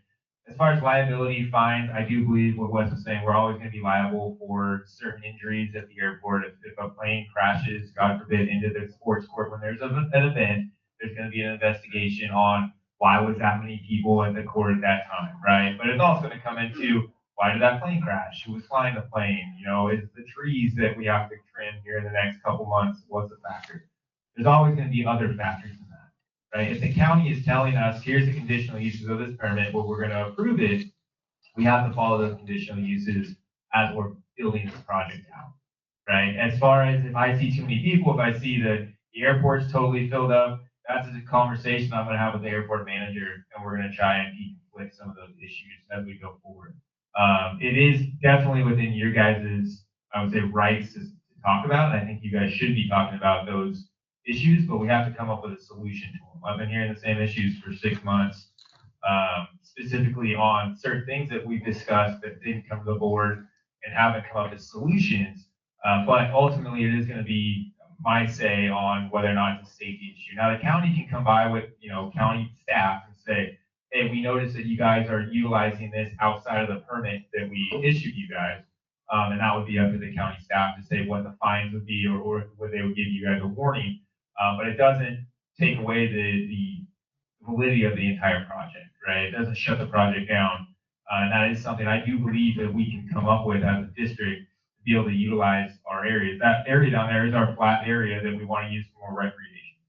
And so how we utilize that airport within that, we did have quite a few airport incidents this year. I don't think there's a rhyme or reason to it. I wouldn't say they're increasing. I think that this year was an anomaly if you look back 20 years of the airport and the safety that we've had at the airport. But that conversation is an entire community conversation. Is the airport affecting us as a community going forward? Obviously, on the safety side, I'm all for the airport. I think it's a tool. I think it helps alleviate the problems we have on the road. But that's not an either or right now. It's not the pickleball court or the airport. I think the solutions are there, and again, with the community center, that is already there. It's the county has already came down and said, hey, you guys have an issue with the airport use. Before that, this past agreement even got voted through and approved by the board. That was already known that, hey, we can't have a certain number of people there while the airport is open, right? Same thing with kids groups. We get around it with First Five. It's not technically a school, right? Can't have a school in the airport zone either, right? That's because the amount of kids that are present at the school. Now, is that saying that we don't have the same number of kids there at a daycare, or at an event? And it's very similar to the online question that we're talking about. Is if people organize online, is that an event, or is that just a group of people going to play pickleball, right? As the fire chief, I would take everything into consideration. Is it an unsafe operation that we're going through? When it comes to the actual wording of the county's permit, that's where even we run into trouble with all these new buildings, even Measure Z funded buildings. They have to put what they see the legal interpretation of that building code in there, right? So don't get too hung up on that, but as a district, as a board, we do have to come up with solutions to some of these problems. And that's something that for, again, our community center has some other issues that are also public safety issues. Yeah, so if the county enforcement came by and said, hey, there's 6 people here, you're only allowed to have 4 people, would they, let's say in 3 years, hopefully it's built, in 3 years they come by and they say, hey, there's 6 people, you're only supposed to have 4 people, we're going to fine RID, or do they fine those individuals? Do they say, oh, RID approved this sports court 3 years ago, and so now we're going to come after RID because they built that? I would say in that specific situation, no. If we okayed a large tournament, then it would be on the RID, right? Which Right. large tournaments would have to be okayed by the RID because we're just like any public park that takes over something for a private event. Right. So it would be specific to events that we approved. That's when we would have liability because we said, hey, it's okay for you to do this. It would not be based on a group of individuals, me and my 8 neighbors going down there and deciding to play. That's not what RID would have liability. But if we said, hey, let's have a tournament, and there are 8 people that show up to that tournament because RID said, hey, we're going to have a tournament, here's some plaques, then RID could be liable to the county for that. And I think if we allowed it to happen knowingly over and over, then where you have a different conversation. Right. And we've had the conversation with the pickleball group. I very specifically asked them, are you going to have tournaments here? And they very specifically said no. I would say let's find a solution to where they can. I completely agree with you. And I think that we can probably find a way to apply for, variances and things like that with the airport, shut it down for 6 hours in the morning or whatever it is. I don't see that as a reason to not build the court. I was gonna say, we have a guest today that could make that happen at that level. And so those are not ifs, ors, right? That's not shutting down the project. That's let's work to find solutions. To these specific instances as they come up, not let's not build the court. And I see it more as a potential public safety factor, and that's how we have to look at it. Is it going to be a safety issue, or are we just not meeting the permit on just purely, verbs and how it is, right? And so I don't see a public safety issue with it as it is, as we've discussed. And I do think we need to look at it moving forward with the solutions to fix some of those things. Yeah, I completely agree. Signage, something. Yeah. So I stepped out and spoke with Director Ford just a minute ago, and he's happy to talk with any of you. He met with Chris, and him and I have discussed this project a lot. Occupancy is an interesting thing. Each house in Shelter Cove has an occupancy, and when you have a party and you have 50 people there, it's over your occupancy. But is that really, over the occupancy? So I believe what Nick is telling you, it is correct. I also believe posting signage that says whatever your occupancy there is covers your liability. And planning is not black and white, never has been. Especially in unincorporated areas, it is really subjective to what you can and cannot do. Your guys' permit for the pickleball court and sports thing is approved. Dr. Ford was really kind of shocked to even hear that it's not done and gone forward because it was approved a long time ago. And so I think getting hung up on verbiage and liabilities instead of finding actions that can really help you, like saying, no occupancy is 4 to 6. Is the county going to come out here and find you guys? Probably not. Is somebody gonna drive by and call Chris and say, hey, there's 500 people off the pickleball court, what's going on here? Maybe, but it really isn't something that the county does not patrol and look for reasons to find community members or do those types of things. I'm happy to help you guys answer any questions. I'm happy to facilitate a meeting if you have those questions. But also, your job is to say, is this permitted correctly? Do we have everything that we need to move forward or not to move forward? And to make that decision, not to fine tune projects. That is really done by county planning, by your staff, and your job is just to cover that. Okay, occupancy is 4 to 6. You have to post that anyways. You post it in every building. I believe it's in every building.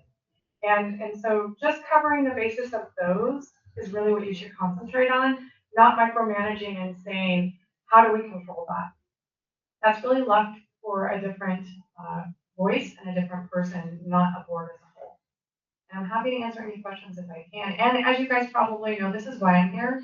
This is the onslaught of emails that I got in the last couple of weeks, and just here to support this board, support the RID, and support the community if I can. Thank you, Michelle. I appreciate that clarification as far as having it posted, the occupancy posted.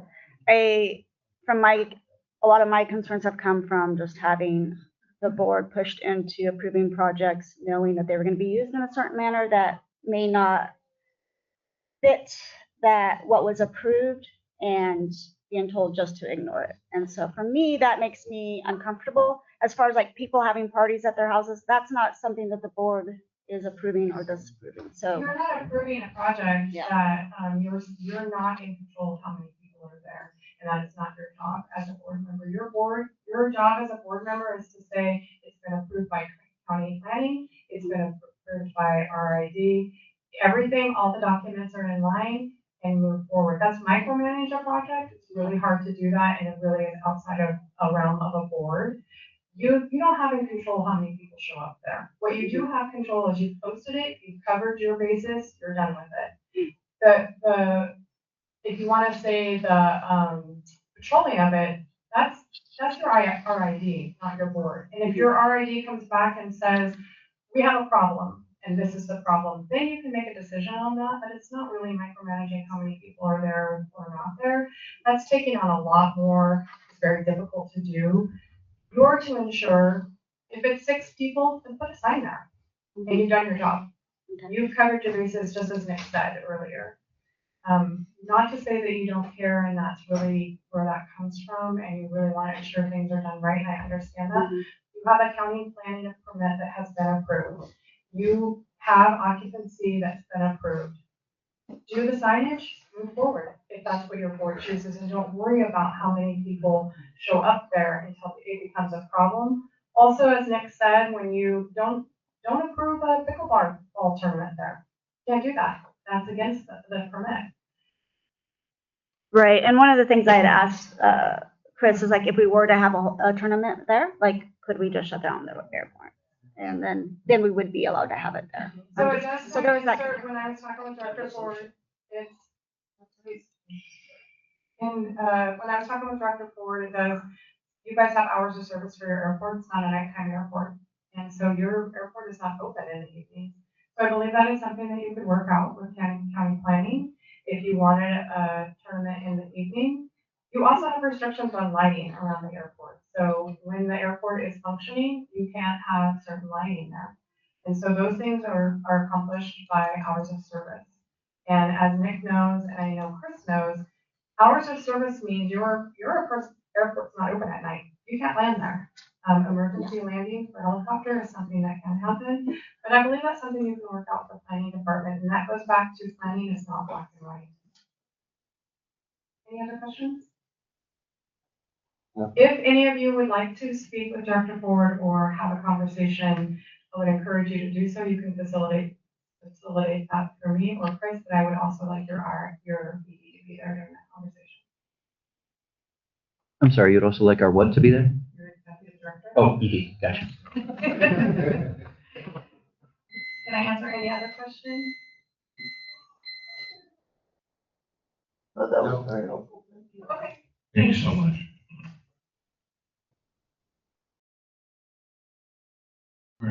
have any questions, comments before we go to public comment? My last one would be that when we do bring this back in January, that we really commit to whether we're doing the 1 court or the 2 courts. And we make that clear. Yeah, that's, How's that been? yeah, Clear in the action item. yeah, I'll bring it yeah, back to you. yeah, absolutely. Okay, we ready to go to public comment? All right, public comment. I see the lady right here in front. Please try to keep it brief. I will, I Thank you. promise. I have sat patiently through these meetings discussing the sports court. I have heard the board nitpick the design, the engineering, without any knowledge of professional practice. And I ask you to please go back, revisit what your role is on this board so that we can move forward efficiently as a community on all matters, not just this one. Because in hearing what Supervisor Bushnell is saying to you, it's become very obvious to me that some of you do not know what your role is on this board. Thank you. Thank you. Jack, we'll go Jack and then we'll go Kurt after Jack. Good morning again. Yeah. The fact that we're almost at 2026 and we're still talking about this is just, it blows my mind. I've been here since day one on the project. I walked with Justin and I believe it was 8 of our youth to several sites to figure out what we wanted to do with this grant funding that Justin had basically acquired from doing a pump track or a mountain bike track up at the Willow Glen site, and ultimately came down to the best use for most people was the sports court, and best location was down there. Multiple boards have gone through it. It's stalled out at the change of the general manager. I understand that. I understand the months of indecision because there was a lot of it was sold out that we were going to have staff do a lot of the work, and so that's when all of a sudden the price went up because we realized our staff wasn't going to be able to do that. And I know that was a big stall on it, but it seems like a lot of those problems have been solved like over a year ago. And the fact now that there's questions of conflict of interest to a board member who was never here when the project was even initiated and just all of a sudden now happens to be part of the board, I don't see how that has any relevancy at all. This whole project was conceived and moved forward before that board member was even here. So some kind of perceived conflict, I don't see that at all. I mean, I just see one stall after another. You guys are going to be asking this community for an increase in their taxes and everything else coming real soon. Do you think people are really going to put forward giving you more money when it seems that projects that you already have going on are just stalling and dragging along? I mean, it really puts a question on their trust in you and the ability to have this happen. So I just encourage you, please move this forward. As we've seen, we have a whole grip of people. We have supervisors coming down from Eureka to kind of encourage you to keep this rolling along. Let's not stall this out. This whole community has been asking for this for years. Before this project was even up, I mean, all those kids that we went out with, they've now graduated college. They're out of high school, they're out of college. They're moving along and have businesses of their own and everything else. So please, for their kids, get this project going. So I appreciate it. Thank you. Thank you, Jack.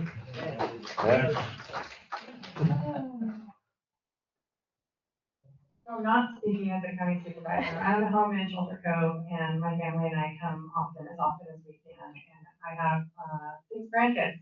And when we come to Shelter Cove, it's because there are things over here offered that I can't get anywhere else in southern Humboldt.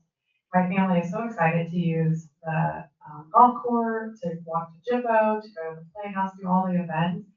And my grandkids are like, oh, we can play basketball. How awesome would that be? I understand all of the issues that have arisen. But as someone that also invests in the community, has businesses, anything that you can do to help your community bring people in and entice them, because when they come here, while they might not come for all of the recreation, they do see those as opportunities and then they go to your businesses.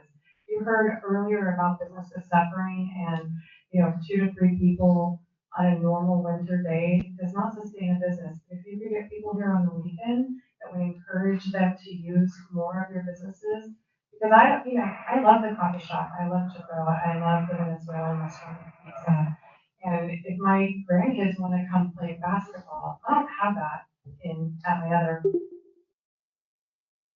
I don't spend money here. So as a community member and a landowner here, and homeowner, I would encourage you guys to make a decision and to really think about the impact that it has on your businesses and how that can entice people here. And once again, it's been a terrible, hard thing for you all going through. Last thing I would like to say is about conflicts. I also serve on the board of supervisors and have had to have conflicts, have had to weigh my conflicts at times because I'm a business owner. Conflicts are really the responsibility of the person sitting in the chair. It is not for the rest of the board to say you have a conflict. It is for that person sitting in the chair to raise that conflict and say whether they have a financial gain or loss due to whatever the project is coming forward. I've had to do this often. And the FPPC is a long process, a year to a year and a half sometimes to get a response. I just got a response from 2 years ago of an issue that I wanted to know about. And so while I think intent is good, it is really the responsibility of the person sitting in the chair to know their conflicts. So I wish you luck in moving forward and trying to really represent your community on what your community wants to happen, whether your personal interests or not aren't aligned. You really do have to look at your communities. Thanks. Thank you. Kirk? Please try to keep it brief. We got a lot of material to get through. Well, on the occupancies, 2 courts, that's 8 players. That's the max you can have on the court. Basketball, 10 players. That's the max you can have on the court at any one time. So, and you're not going to get pickleball and basketball at the same time because you have to use one or the other. So I don't see this occupancy as any big deal. You can, like I said, you only have 8 people max on 2 courts. You only have 10 basketball players. The county wouldn't approve a project that you couldn't even play a game on because of the occupancy level. It wouldn't say you could have a basketball court, but you can't put a team of basketball players on there. It's ridiculous. Now, when you have all these other events, nobody seems to be concerned. Cornhole for cancer, you got horseshoe tournaments, you got all this stuff going on down there that everybody loves in the community. Nobody cares about it when it's going on. All of a sudden, if it's a sports event court, it's a big deal to you guys. So I just don't get it. You could have 50 people hanging out in the parking lot. They're not on the sports court. Right? Are they on the sports court? No, there's 8 people, 10 people max on the sports court at any one time. That's all I'm going to say. Thank you, Kirk. Huh? We just went over this previously in numerous meetings before of what the board role is. And after stating it so many times, Kesha's spreading doubt about the engineering, about the cost, nitpicking the design, you're either intentionally not understanding or intentionally doing it or not understanding your role as a board member. Because there is no issue with occupancy. There's no issue with conflicts. It's a backhanded way to use your personal opinion to try to stop the sports courts. Like he said, there's never been any issue with the cornhole tournaments, or for that matter, the clubhouse. Almost every event there is over occupancy. If you look at the total occupancy. The hospice event, every event that happens around the airport is technically out of compliance. So we're going to create a police, a surveillance state, and a sort of a police force within the RID to make sure we can't have any events in Shelter Cove that might possibly break a gray rule around the airport. It's just, at some point, you have to understand what planning is. If you have a permit, you have a permit to build something. all the houses on Lower Pacific on the other side of the road are out of compliance. They tear them all down. I mean, because it could be an incident, and are you going to get sued? County going to sue? No, they're already there. Sometimes the lines are gray. You can't. Don't stop using as board members when the whole community obviously wants this for 10 years. The cost has tripled since we originally proposed it. We could have already built it. You keep pushing people. Like Mike's donated probably $40,000 for free engineering and got grief for it the whole time. I offered to project manage the original one, but it would have cost less than $300,000 with a tennis court. I got food and pushed away. We have professionals willing to help design multiple. They hire consultants. You're quick to pay somebody $50,000 to regurgitate information you have for a power study. You have a consultant or a professional expert willing to put something together for free that would cost thousands and thousands, and you poo-poo them. It's like, stop.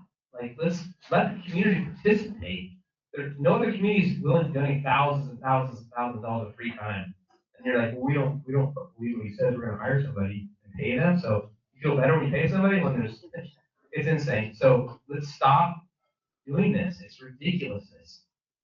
We're not even, why are we still debating this sports course, first of all? It's approved and we're waiting for the bid.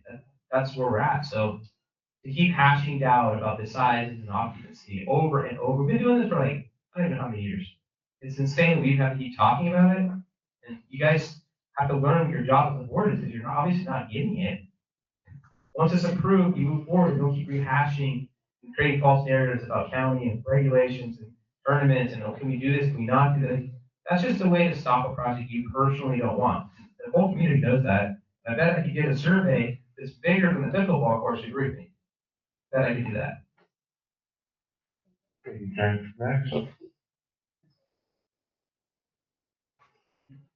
First thing I'd like to do is just say I agree with all the speakers that came here. Everything they said, I totally agree. Been permanent resident here in Shelter Cove for 26 years. I've never seen a project that had this kind of support, community support. There's been a grassroots from the very beginning, the very first ball course that we had. Mike Davidson, when I saw this timeline today, was just shocked at how long it's been. I remember when he first started doing it, when the pickleball courts were down on the street. People were playing in the street because they wanted to play pickleball. I don't play anymore, I can't play anymore, but I want to see this go forward for the community, and I'd like to encourage all you board members to vote for it. I came today because I wanted to hear what the objection is. It seems like there's always an objection to anything anybody wants to do to the community. And I know you guys have a tough job. You know, you're trying to represent everybody and make everybody happy. But you know, there's always going to be somebody that's unhappy about something. And you know, that one little person can make a lot of noise. But if there's an objection, I haven't heard it today. I mean, a good objection to why we can't make this happen. You know, if there's too many people, there's a tournament, close the airport down, put it on a notice to airmen, say there's no flying in today. You know, but all these are problems that can be solved. You know, we can solve all the problems, but we're a resort improvement district. Let's bring in things that support our businesses, give people things to do that come in here to visit. You know, it's a nice activity. It's fun. People want to do it. And I mean, we've been trying to do it. And if any board member has a real objection for more than what we've heard already, I'd like to hear what those are. You know, and say, this is the reason we shouldn't move forward with this. And the last thing I'll say is the price. We got a grant for this. I mean, we have a grant. I have a friend that put a pickleball court in his backyard, professional grade pickleball court. It took him less than 3 months, less than $30,000. Give you an idea how long it takes to get one in, to get it put in. So it's very frustrating, you know, for me to see things go on and on like this for, my God, 7 years, whatever. So that's all. Thank you. Thank you, sir. What was your name, sir? My name is David Bull. Mr. Burr. First, 3 point of clarification. The occupancy limit approved by the county is 50 for this court. Okay, I recognize that that is not necessarily consistent with FAA regulations, but every building permit has an occupancy load limit, and it is specified as 50. So you're not going to be out of compliance with the county. Second thing is we have agreed not to have tournaments unless the board approves it. Okay? Don't come up here and say, oh, you're gonna do this and you said you're gonna do this. No, we agreed, no tournaments without board approval, okay? But what's really annoying is this latest tactic is incredibly, I think it's underhanded. Kristen was not asked to recuse herself from discussing and voting the library or the children's garden. Mike Slurry, because of her proximity, Mike Slurry has never been asked to recuse himself from talking about the golf course because of his proximity. No, Kristen was targeted selectively for this issue because people have been trying to delay and kill this sports court for years. Okay? Let's not play games anymore. And the conflict of financial interest is completely spurious and bogus. In order for a public official to have a disqualifying conflict of interest, it must be material and it must be distinct and distinguishable from other businesses. We play pickleball from 10 to 12. Jibbo's is not even open at that time. Jibbo's is never open for breakfast. Surf Point is open for breakfast and lunch year round. Black Sands is open for breakfast and lunch year round. Jibbo's is only open for lunch half the year. They're closed now. So their economic interest is less than the interest of Surf Point, Black Sands, maybe even. Okay, and why are we trying to hurt businesses that are hurting so bad right now? Okay? Finally, we've been fine for personal precaution. Tristan may need to recuse herself, but her vote is not necessary. I'm looking at these other board members. It's up to all the board members to put aside their personal biases and vote in the clearly expressed needs and interests of the greater community. Put an end to this continuous project delaying, funding diversion, all these things. Just vote and let Chris do his job and move forward with getting this contract out. We have a bid, it's under the grant funding. We can, with the expertise here, we can make sure it will be done under budget, okay? Put an end to this, we're wasting time, hours and hours and hours, meeting after meeting after meeting. Everyone sees it because of these ridiculous delaying tactics. Stop it and allow Chris to do his job. After 7 years, let's finally get this project done. Thank you. Thank you, Mr. Brian. Good morning. My name is Florentino White. First of all, a few things. Number one, each of you cannot solve problems. It's not your job to be here. If you just complain without bringing solutions, without solving solutions, you have to solve solutions as board members here. That's your job. Then, as a question, should the board directors of a county-run utility be impartial? And the answer is yes. Board directors of a county-run utility are expected to be impartial. Now, what's going to happen with Ms. Sanders? Just wait for more than a year to get feedback from the legal counsel or whoever is doing that. She won't be able to vote on any of these situations because of Mr. Hildreth here that is accusing her for something that may not be true. So talking about, you see what's happening. What are the reactions of the people, Mr. Hildreth? You caused all of this in this case.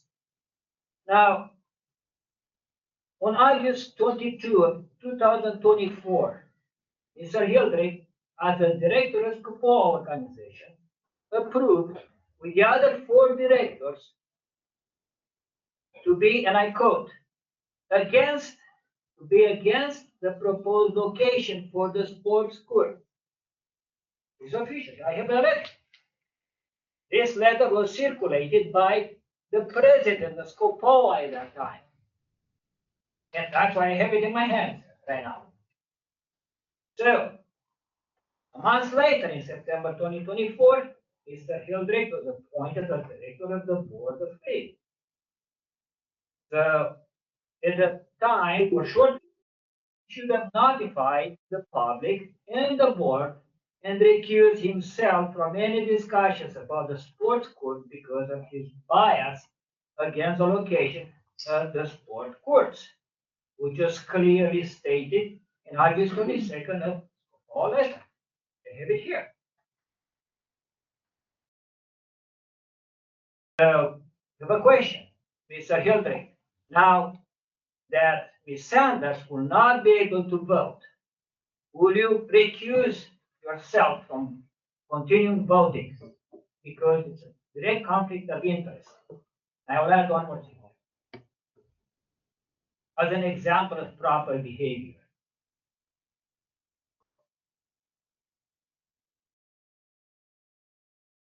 Mr. Wes Bonham, right here, on January 22nd, 2025 meeting, notified the public and the board that, and I quote from the meeting minutes, he cannot be involved in any REIT business that involves USDA because it could be a conflict of interest.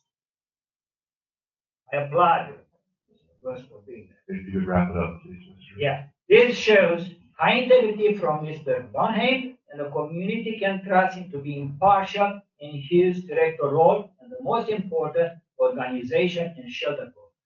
So in the end, I would like to know what's going to happen. We have another conflict of interest that I just stated here. How do we move forward?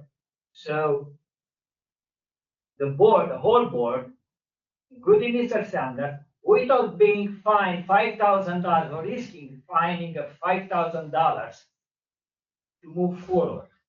I think that's a debate that the board should take on and make the best decision. And once again, if you cannot solve problems, please step out, let other people be in your role. Thank you, Mr. Forgy. All right, is that it for public comment? Online. Oh, jeez. Okay.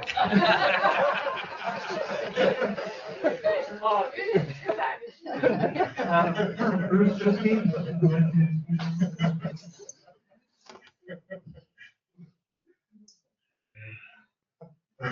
Bruce Christie, do you hear me? You're up first.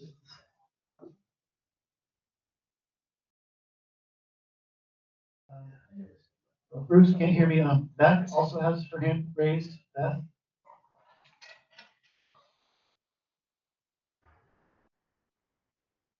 Their hands were raised for quite a while, maybe they. Bruce, Christie, or Beth? Okay, well, we'll lower your hands now. All right, then I guess we will move on. Okay, so that being said, no more questions, comments from the board, we can move on. So this will be brought back in January. Yes, well, it's gonna be the approval of the bid. Yes. And Chris will go through all that information. We're gonna move on to board member staff reports, director's reports. Who wants to go first? I'll go. Okay. I'm You've sure had a busy everyone month, knows Tristan. what I have been up to. Yes, it has been a busy, intense month, but yeah, but it's been a good one. Get in there so Dale can hear you. Oh. Yeah, thanks everyone for coming. But yeah, it's been a busy month. Just talking to the community and talking to council and being put in situations I never thought I would find myself in, which was really interesting. And yeah, other than that, just that's it. Yeah, you guys all know. Do you have any takeaways from this conversation? Oh, well, did I get in? I mean, it's up to you. It's your report. Oh goodness. You can wait No. till next month. Yeah. Okay. Huh? Oh, Yeah, I'm done. sorry. I was just asking Tristan if she had takeaways she wanted to share. She said she'd come back to that next month. So I was down for a little bit last month, so I didn't as much as I had hoped. I did do some of the oh gosh, what is it called? The training on strategic planning, and looked into some potential folks that could help us out with that and some different programs that CSDA has.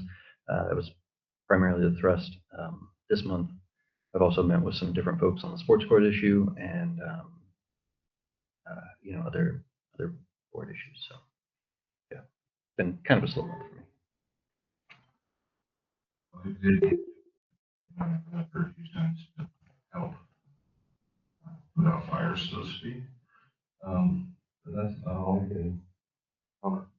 Yeah.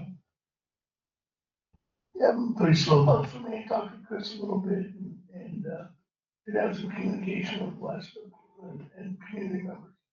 There are other community members that have difference of opinion. But I like all the opinions, so thank you.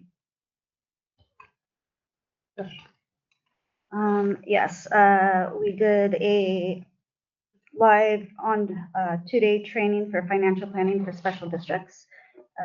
And that was, Jessica also joined in with that, and Chris and Nick also popped in for that as well. And my biggest takeaway from that really is that when we do form the budget committee, that one of the things that I'm going to be asking the budget committee to look at is, and then bring back to the board, is looking at our reserves and making sure that our reserves are properly properly identified for what they're going to be needed for, and that everything else I think the district is pretty good on from the training that I did. I feel pretty confident on how we're operating financially, and then also with the reserves.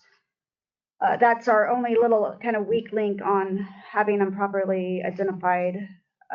Is also, I know Jeff had brought up concern about not having enough reserves for being able to operate for an extended period of time if we have an emergency. And we recently lowered the amount required. What I would like to say, while they did say that you're supposed to have as much as possible, we also have to, one takeaway that I got from it is that we also have to make it manageable for the district, and then work our way up to increasing that reserve. That it's okay where we are now, and the fact that we lowered it is okay because we're really trying to bring it back to where it is actually doable for the district, and then we'll just work our way up from there. And then other than that, it was the district strategic plan, Parks and Rec committee responsibilities and meetings. Perfect. Thank you.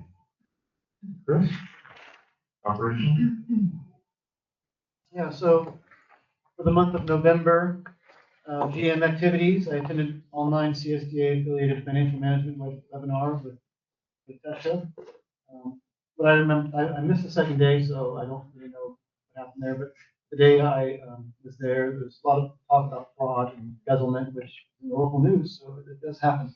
Attended a CSDA leadership webinar, met online with Cal Poly Humboldt engineering students, and worked with staff to answer their questions for their projects, which staff and I just went to their presentations last week, and I hope to be able to present their findings next board meeting.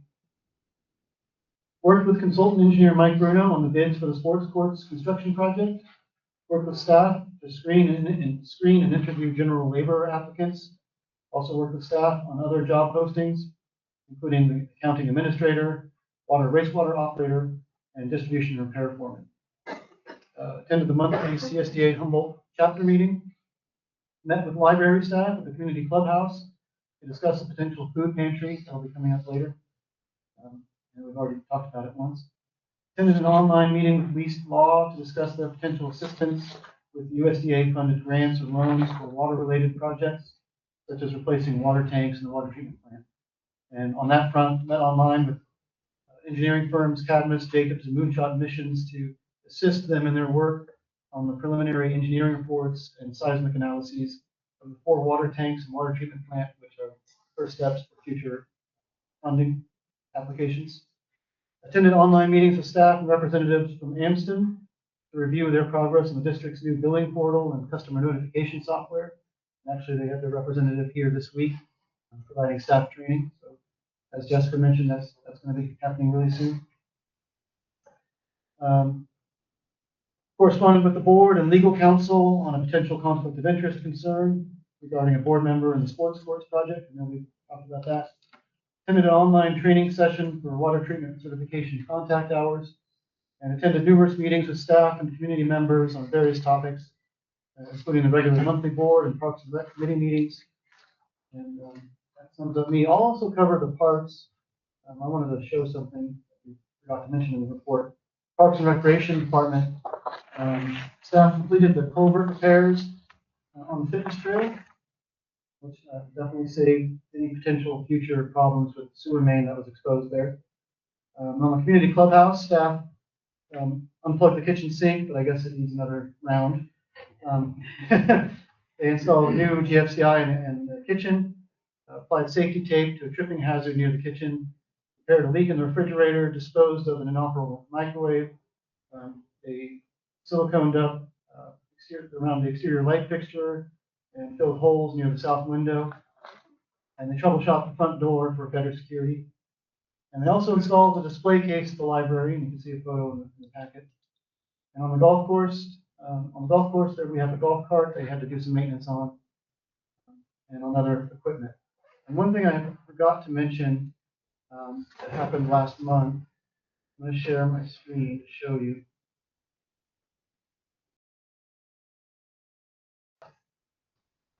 So the Reach Air Medical helped us, and a community member contributed a significant amount to install a online FAA affiliated weather camera. And this is the website anyone can go to. It's free. And you can see all these green dots are locations where they have online cameras. But now we are online. You click on Shelter Cove. There's one camera on the clubhouse, and it has 4 different, it's raining today, 4 different perspectives. But this is looking south, and you can see on the clear day what it would look like. But yeah, online, anyone can look this up. If you're not in Shelter Cove, wondering what the weather's like, this is it. This will definitely help with rescue operations for Reach Air Medical too, so they have an interest in this. So. What's the website? We have a link on our website. If you go click down on airport in the upper menu, and you can also, I believe, can you put it on? I don't know if it's on Visit Las Cruces or his or the hotel. Visit Shelter. Yeah, Visit Shelter Cove. I mean, Visit Shelter Cove website. Cool. This also happened in November. So that concludes GM and Parks and Rec. I've got some questions. Yeah. Okay. So I think Jeff mentioned this a couple meetings ago, and I think having a summary of what you've done is great. I would like to start seeing some future forward-looking stuff as well, kind of what you're planning on doing next month, just so that we can kind of get an idea of what's coming down the pipe, what you're working on. Here you had mentioned that you attended the CSDA leadership webinar. What did you think about that webinar? It was mostly geared for HR, so it wasn't really that applicable. I didn't really find that much. It was just an hour-long webinar online that I didn't get too much out of. Okay. Mostly for people that work directly with HR. Because I think that getting some more leadership training, not just for you, but for the other supervisors, would be really important and something that we can do. And so if you do come across webinars that are good, that you have some solid takeaways from, I'd like to see that training On that note, propagated. I did register for next month for a CSDA webinar on prevailing wage requirements. That will be Oh, yeah, no, that'll be great coming into doing some of these construction projects. Let's see, you've got the general labor applicant. So, yeah, and you attended an online meeting to discuss potential assistance from Weislaw for USDA funded grants or loans. I guess I'm having a hard time understanding. So you've got like the Moonshot Missions group. Are they working sort of parallel with this Weislaw for the USDA stuff? Are they working hand in hand? I don't want to see stuff kind of fall through the cracks if, we have multiple organizations going in multiple directions. I don't want you to spend your time, doubling up with this stuff. How is that different from working with this other group? Yeah, they're not working hand in hand, but they are kind of working on 2 different parts of that process. For instance, what Cadmus did with the Moonshot Missions are helping us with are specific reports that would be required to, you to apply with to the grant or loan. And what Leaf Law is helping us with is figuring out which grant, what loans we can go for. Okay, so the moonshot missions are basically giving you some of the data that you need that you would then feed into the Weiss Law group Yeah. to help with some of those grants. Okay, cool. And I know you've been working with the moonshot missions for a long time. Do we have a timeline? Do we have an understanding? I mean, we keep seeing, that you meet with them and you work with them, and I think that's fantastic. But what I'd like to have an understanding is what the timeline is for, completing this so that we can start getting into these grants. We've been hearing about it, and it sounds like a great program in that they're doing the engineering and, helping us to get grants to do more engineering, which is, I think it's a great program. It works out for everyone. But we've been talking about it for almost a year now, and I want to kind of see where we are with it and what the timeline is, for it, so we can get an understanding, so the public can know, hey, this is what we're looking at for getting these grants. And as we're talking about this tax that's coming up, we can say, look, this tax funding will go directly to support our in-kind for this grant in order to repair our water projects. This is where we are with that. This is what we're doing here. And so having that a little bit more than, the blurb is great, but, maybe having a presentation once a quarter or something, or hopefully sooner if, they get stuff done sooner. So we can know exactly what you're working on with that, and the public can have an understanding of that, I think would be helpful. And then you have that you attended an online training session for water treatment certification contact hours. What is that for? That's basically to maintain my licenses, which helps the district in case I was ever needed to help out Travis, I guess. Okay. Okay. So that was for maintaining the licenses that you already have. That's not for new licenses. Okay. Yeah, because I would like to see, I don't know what the requirements are for that, but I would like to see your time going more towards learning how to run the district and less about how to run just one part of it. It's pretty minimal. I think for each certification, it's 8 hours every 3 years. 2 hour online. Yeah, I think I think maintaining your certifications is great. But like I say, I do want to see the whole district, not just that portion, and trusting your guys to be able to manage that stuff for those certifications. We're a small group. Redundancy is important, right? 1 is none, 2 is 1. But yeah, so I'd like to The see best that. part too about those trainings is they're free. Yeah, yeah. Except for your time. Yeah. Well. Thank you, Chris. All right, I always feel like most of what I do has been covered already by other people when it comes time to report online, but sometimes my portion is just a little bit different. For example, with the bids, I deal with the building exchange, so I send them any information requests they have and give them the bid results that they can post or send out. I'm not exactly sure what they do. I asked a question and then follow up with that question, but it is information they request and I provide it. We've also been trying to find some health insurance alternatives to look into for employees because of the rising costs. It is to the district and to the employees as well. It's a difficult task to pick apart all of that insurance stuff. And we've been trying to reach out for help, but we're doing our best we can, and we have some quotes that we're looking through. I attended that financial management workshop. We reposted the accounting administrator position. We received 7 applications that we're currently reviewing. We posted an internal promotion for the distribution and repair foreman job. And yeah. Okay, and then I would also love to announce that we did choose a general labor, and we would like to welcome Dustin Graham to the district as our new general laborer. Yeah, welcome, Justin.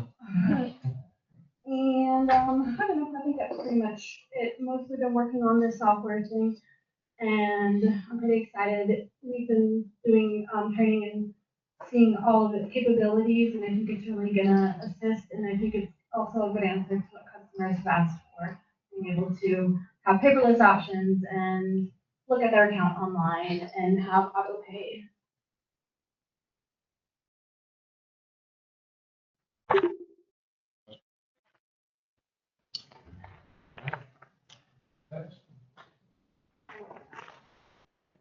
right, good morning, everybody.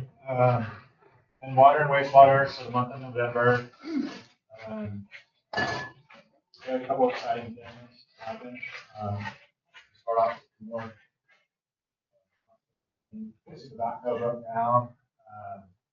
We had staff was able to place a hydraulic hose and troubleshoot it. We've been looking at some automated meter infrastructure and had a meeting with Savika. It's pretty exciting to see what they have to offer.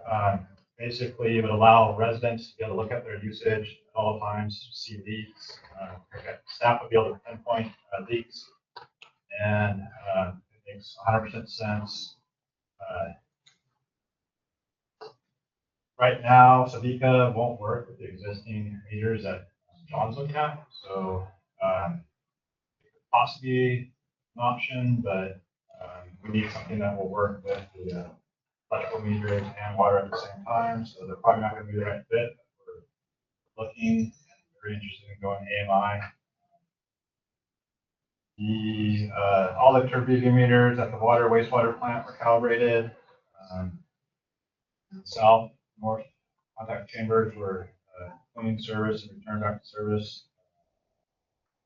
I've been waiting for the results from W3, so we continue doing flushing. I haven't got back, but as soon as we do, hopefully all the primers will be good.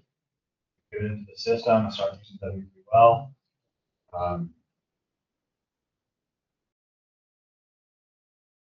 One of the bigger exciting things we did, we're able to go check out were Onika's ESAL project presentation down in Fort Bragg. Frank and I went down there. They, after second looking at it, I don't know how applicable it will be for the district, but right now they have a pilot program that will be being implemented in Fort Bragg. Took them 3 years for everything to come together. It just landed back on November 14th.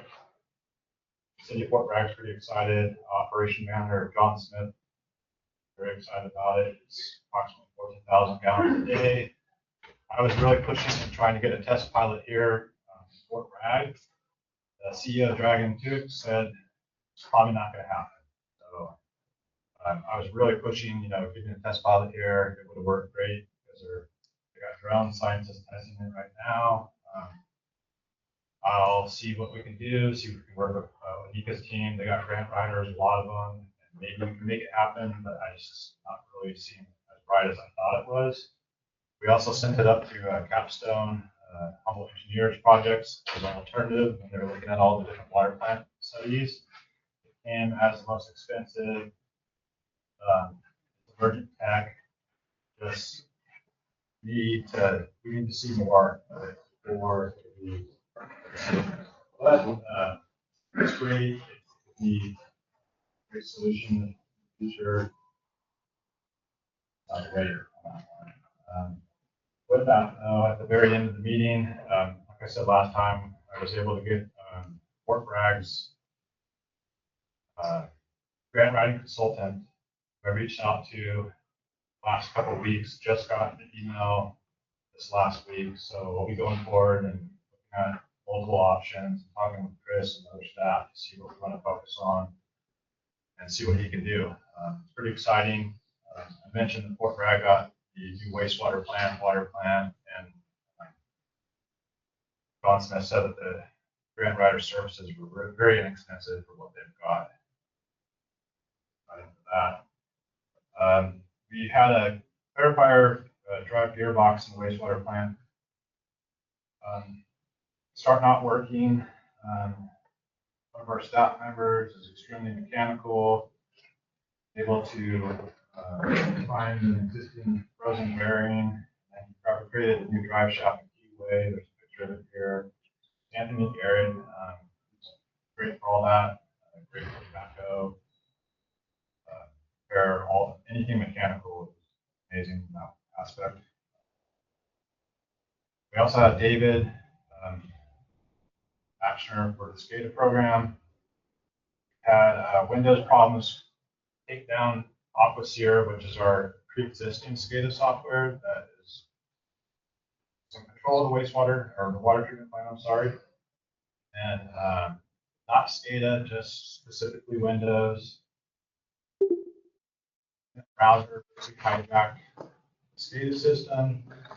And we were able to work with David Ashner and Aqua Sierra to really new script. So that shouldn't be happening until 2099. That will be the next update for that issue. Is Mike still going to be president during that time? Or? Right. These are numbered, sir. We had two tire rotations on two trucks, and also had tire replaced on two trucks in the wastewater treatment plant. Lift station number 2. Down there off Lower Pacific, pump number 2 started not working, and Dylan and I were able to troubleshoot it. It was an electrical issue. So continue pushing W3. So I'll get into the system here. I wasn't here. They were able to fine tune the reducing valve of the water treatment plant. Frank and I were able to complete the PDS current and then put pushing.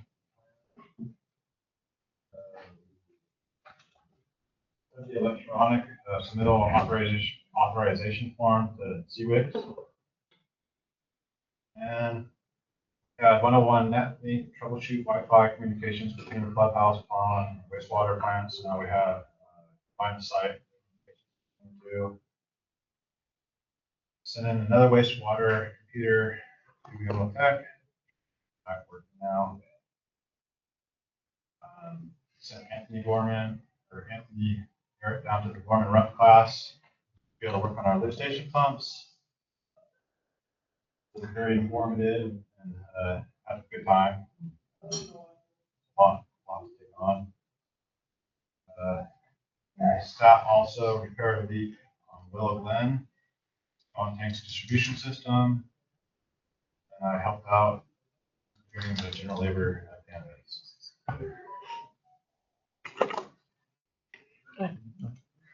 Thanks, Travis. I just wanted to say that I really appreciate your kind of forward-looking, as a supervisor, being able to maintain, but then also, prioritizing, looking forward and getting these grants and trying to figure this stuff out. I think that was great. So I wanted to applaud you for that and for your efforts to try and find another grant writer to help modernize some of these systems and come up with some of these alternative powers.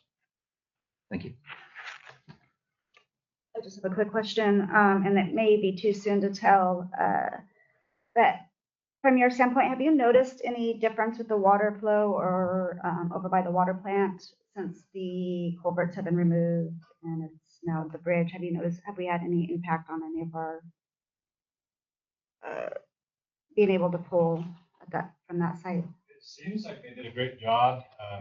Yesterday, or since Monday, as of yesterday, we had 5.78 inches at the water treatment plant. Looked like a river raging through there. A lot of water flow. And today we built the dam, and it looks like everything is intact.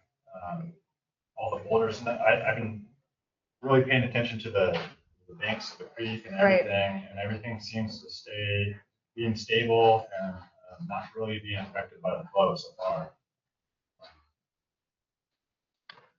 That's good news to hear. And do we know if they ever came back and did do the mitigation planting of plants that was in the contract? No, they have not. Okay, thank you.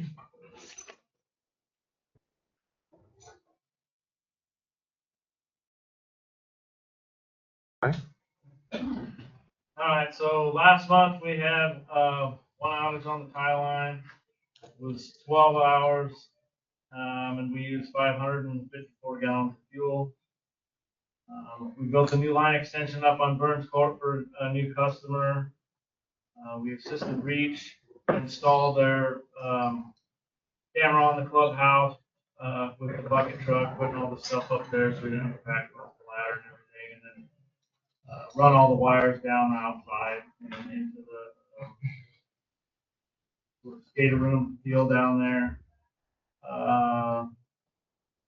Had a scheduled outage on Burns Court to tie in the new line extension and customer hookup, and then we also did full top rescue training, which is every 3 years, so we re-upped on that.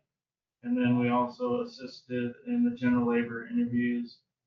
And probably next month we're gonna start the tree trimming, so if you don't want your trees cut down.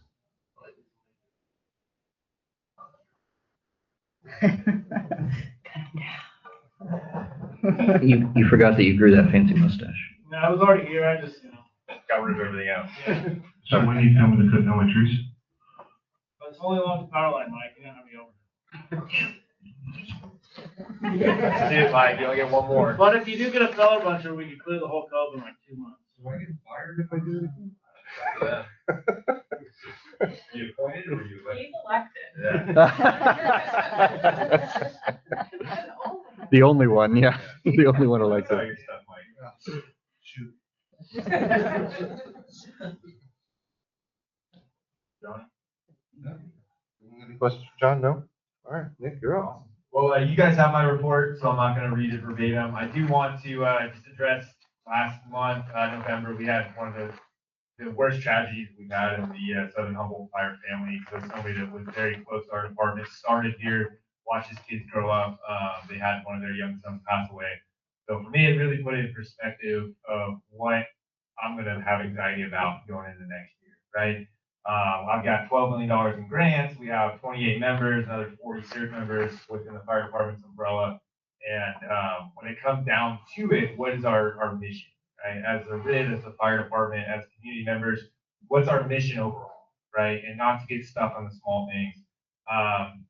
Chris and I went through the last year updating our hazard mitigation plan with county OES for FEMA grants and other things. And what that does is that justifies all the actions I take as fire chiefs at a higher level, right? At 30,000 foot level. What I will tell you that's not one of the main hazards in Shelter Cove is lack of places to play pickleball, right? I'm 100% behind the pickleball court and bringing recreation to our community. But as a board, you guys are fire, water, power, sewer, recreation, right? So while the community has 100% reason to critique us right now on our recreation side, and that's not just the board, but all of the staff, you guys are doing an excellent job at the majority of the rest of it, right? I know Michelle can talk, or Supervisor Bushnell can speak to a lot of other fire districts. I help represent 13 of them.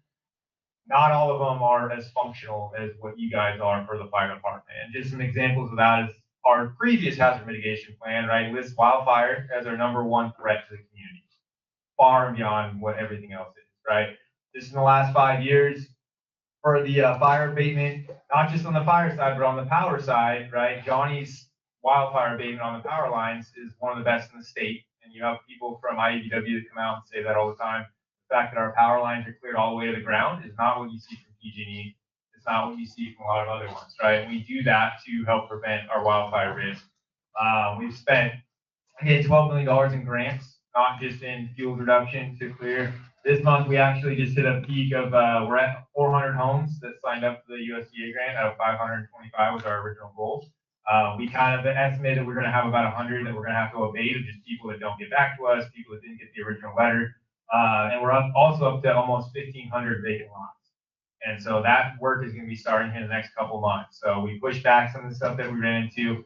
We're going to push back RFPs going into January, but we're going to be doing almost $3 million in RFPs for the vacant lot clearing, which is a huge, really exciting portion of that phase of the project. We've also added a bunch of new water tanks, right? So we're keeping our water infrastructure. Right? We have over 250 fire hydrants at a lot of communities, right? We have the most fire hydrants in Humboldt County right now. It's not a big municipal district, right? We spent $2 million in 5 years on our apparatus and our fleet. And we're the only community in Humboldt County that has a brand new ambulance for medical, right? So there's a lot of good stuff that this district is doing besides the pickleball. We're horrible at the sports court right now, right? We can't brag about the sports court. But I see your guys' body language. I see how uncomfortable the board gets when the community comes up and criticizes us, as they should, because we're a governing board. But don't let that distract you guys from the work you're doing for the other parts of our district, right? There's no other district in Humboldt County that has all the different utilities that you guys do, right? Most districts that can't operate right now are just the fire district or just the water district, right? You guys have 5 times the amount of problems of those districts. So while it's very important and I support the sports court getting built and everything else that's going on with that, as a community member, this district has to function for the more important things, which is the water, the power, and the fire. Right? We have to keep the lights on. And if you guys don't know, a lot of our communities down here were out of power for almost a couple weeks ago. Right? We barely even noticed. And that happens all the time. And a big part of that is the board support on the funding of the projects. Are we falling behind? Yeah, but so is the rest of the state. Infrastructure across the entire country is falling behind. Right? So there's a lot of that we're doing well. The second one is our tsunami risk and our earthquake risk. I can't do much about the earthquakes, right? We're going to try and get our homes hardened. Our homes are at a higher standard in Shelter Cove because they're newer. What happened in Rio Dell was a lot of older homes. That goes back to building and planning. Yeah, they can be a pain in the butt, but there are reasons why they have higher, stringent building codes and other things for safety. And we saw that. If you guys look at other places like Haiti that had the same size earthquake that we did, right? Multiple lives lost, bunch of structure destroyed. And again, that goes back to our building codes here in California. Tsunami sirens, we're the only county or the only community right now that has operating tsunami sirens, including at the state OES level. They're letting a lot of them go. We saw the validity of that with both of our tsunami siren warnings and our wildfire warnings, and we use both of those in-house. When the system failed, we were able to manually activate ours, which is another reason that we have that. And then the other proactive stuff we've done is the LZ we talked about last month, right? We went out, we scouted, we cleared it out. We had the Blackhawk came in to practice and see if they could get into that. Not even 2 weeks later, our officer had to use that LZ because the fog came in for a patient with a brain bleed. So there are successes going on at the RID, contrary to certain things. But what I'm asking the RID and staff in general is not letting those specific projects overshadow everything else. We have to address them. We need to move forward. However, we need to be able to say, hey, we're still moving forward. And a big part of that is a strategic plan. Fire department's our own strategic plan. We're going on the 10th year, going into next year, which I never thought I would see. And it's really amazing where we've gone in 10 years. But we'll be redeveloping our strategic plan based on whatever the rest of the utilities decide to do. And I do think the third-party option is a great option. It's going to be obviously be an additional cost, but this is going to be the future of the RID going forward. Everything that we do day to day is going to be based on the strategic plan. How you guys judge the GM, how the GM judges us, how the community judges us, it's going to be based on that plan. And day to day, I know myself and the Battalion Chief Hargrave, we can step back every month and say, yeah, we did a lot of stuff that may not have been on the strategic plan, but where are we at this year with where we're supposed to be? And that's a lot of big costs. And we, as a district, we can't be afraid to say we have to spend $300,000, $400,000, $500,000 on some of these projects. I mean, I don't envy Travis and what he has to rebuild on the water side. Those are large costs. But the good thing is the rest of the state is going to have to do that too. And there's much bigger districts that are having to look at water plants and look at sewer and that kind of thing. So as far as our projects goes, we're still on track. I'm really excited about the next step. The OES trucks are getting donated and starting to get picked up. So the next phase, we just had our first donated truck from one of the departments that got a brand new truck. So that's really exciting. We're trying to leverage anything that we can right now. And what Southern Humboldt's being able to do on the state level is really impressive for our side. So you guys allowing me to provide that mutual aid assistance to those other departments is going to help our capacity. But that's not the same. I know other chiefs that they get in trouble for going out and helping other departments because it's not their district. So I appreciate the flexibility that I get from the GM and the board in order to help that capacity at a higher level. Our incidents were down, but with that, we did have another technical rescue. So that's something that, as I ask you guys for equipment that might be outside the normal scope, like we need some high angle rescue equipment that we didn't budget, we're going to look at how we can get the funding for that. Nobody else can bring that to us. And so that's what we had. Luckily, CAL FIRE was able to hoist the gentleman that fell off Whale's Tail. Again, that is private property. We kind of have no say on what goes on with private property. We have an idea of what we're going to do to try and mitigate it. But right next to that is RID property, and it's not in that much better of a shape. So when we talk about liability and other things, is trying to identify some of those safety issues that we have around our district as we start to do Parks and Rec and open up our green belts to more recreation. I'm not as much worried about district liability as I am preventing injuries. Right? There's two different sides of that. And I think we can do that, but there's going to be some cost to it. So while we wanted to have the community really excited about Parks and Rec, we do have to look at the other side of that public safety. If you guys have any questions, feel free to ask. And then again, I'm in Monday, Tuesday, Wednesday, anytime. I know some of the board members do take advantage of that and come and talk to me, and it gets me away from the computer. So I'm never going to say no to that. Yeah, Nick, in a lot of these things that you're saying that Grid is doing well, I think, you've been a driving factor on a lot of those, and I think we're very lucky as a community and certainly as a district to have you.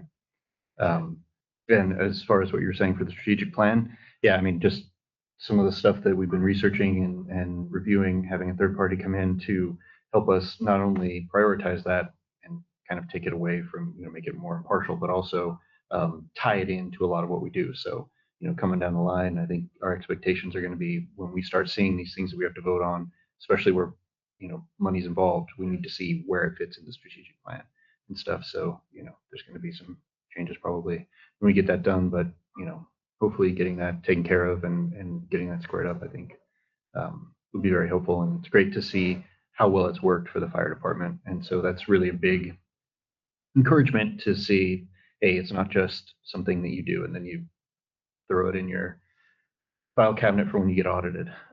So thank you. Yeah, and finding the budget for it is really nice. I've been a part of 2 different strategic plans that were never budgeted and they never come to fruition, right? So going back and matching it with the budget is going to be big. All right, any more board questions or comments with public comment? Public comment on operational status? Yes, ma'am. As I mentioned earlier, I really do appreciate everything you guys do and your hard work across the board, whether it's sewer, water, or electric, is definitely noticed. So thank you very much for me. Thank you very much. Appreciate that. All right. That being said, we can move on. Action item. Action item number 1. Everybody ready to move on? Approve the 2026 annual committee clubhouse recreation fee reduction and exemption events. Chris? Yeah, this is an annual project the board approves. Attached, you'll find the annual schedule of district-sponsored, fee-exempted, fee-reduced, and other annual events for board consideration. So every December, the board goes through and approves these events for fee exemption or reduction. So, any questions on the schedule? I don't have any. I do too, but, go ahead. Okay, so unfortunately, I don't know if they're online, but some of the folks that are involved in some of these groups, like the Cove Connect, I think we just lost our president of that. I think it's great that we use the clubhouse for a lot of this stuff. There are some events that are on here that I think are set for fee exemption that are charging for them, and I'm not 100% sure on that. I know that like some of these are fundraisers for a specific cause, like for hospice or something, but I also know that some of them are general fundraisers for SCARF, for Cove Connect, and things like that. And so I kind of wanted to have a discussion about those groups using our space to fund themselves for free. Because I know that reviewing the policies, there's a lot of discussion about you can use this for free as long as you're not charging anything, or they went down to even very granularly about you're not, trading money isn't trading hands in any way kind of thing. And so, I think bingo for schools, that's fantastic. So Code Connect is having a bingo event for the schools to have them there. But maybe like the native bird watercolor, which actually I think I'm probably going to be there with my falcon for that one. But I don't know if they're if Scarf's charging for that event, or if and if they are, is Scarf going to be then taking that money and using it for some sort of native bird sanctuary, or are they keeping it themselves? And if they're keeping it themselves, I don't know that giving them the fee exemption is necessarily where we want to go with that. But, I don't know enough about these events to really say, or even if that's a reasonable ask for these folks and, maybe some of the historical stuff. Because I agree, if you've got, I don't want to charge Darla for the 3 people that show up, once a month to her classes. I think it's fantastic that she does it. So, I agree. But some of these other events, it seems like they're able to raise money and they're able to do well and they raise money for themselves, and giving them free access to our facilities. I don't know kind of where that fits in. I don't know. I kind of agree with Les. Yeah. I mean, there are some instances, and I mean, what did we put? We put them down to like, I forget what the rental is. But it is really low now. I forget exactly what it is, but I think you kind of do have a point on these. Do we charge cleaning? Do we charge cleaning for that? Do we get a security deposit for those that we have these fee exemptions for? Things like that. Right. Well, I inherited this system of how it's been done, and so I've just been following along with how it's been done in the last few years. I don't believe it's always been like that. I think some things have changed, but to my understanding, I mean, Maureen handles most of the reservations and the details with it, but I try to keep an eye on it. And as for the nonprofit groups that have regular usage, they paid a cleaning fee deposit years ago, sitting in the safe, $100, and sitting there doing nothing.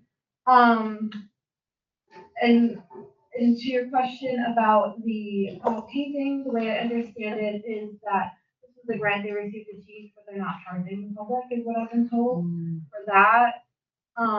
Whether their grant could cover the expenses of the facility is a whole other question.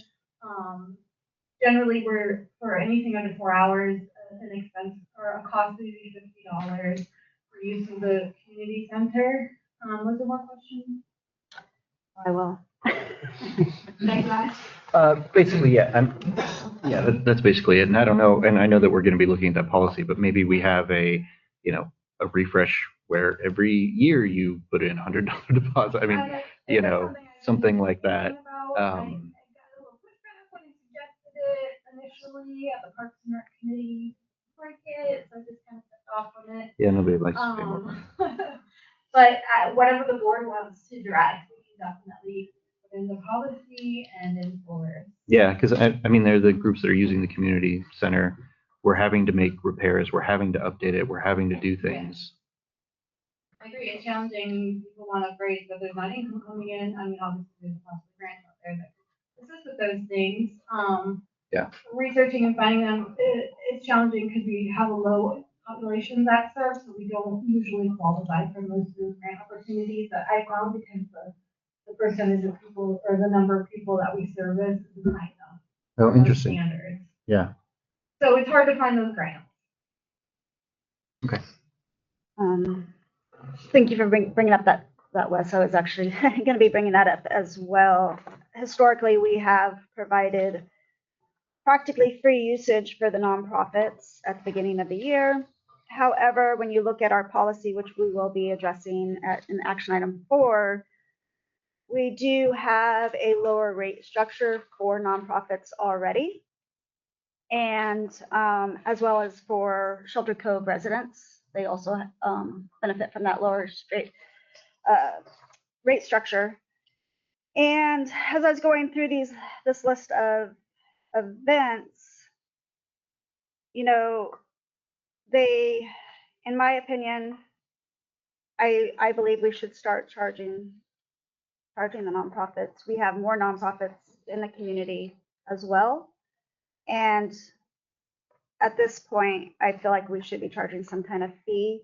As office liaison, I know I met with you, Jessica, and we discussed maybe reaching out to some of the nonprofits and kind of getting some feedback as to what they would like to see with the community center and the fee schedule. But ultimately, I feel like we have a lot of use happening at the community center that isn't bringing in anything to the district. With the scarf watercolor workshops and stuff like that, they did receive a pretty substantial grant, and I do appreciate that they're offering those classes for free.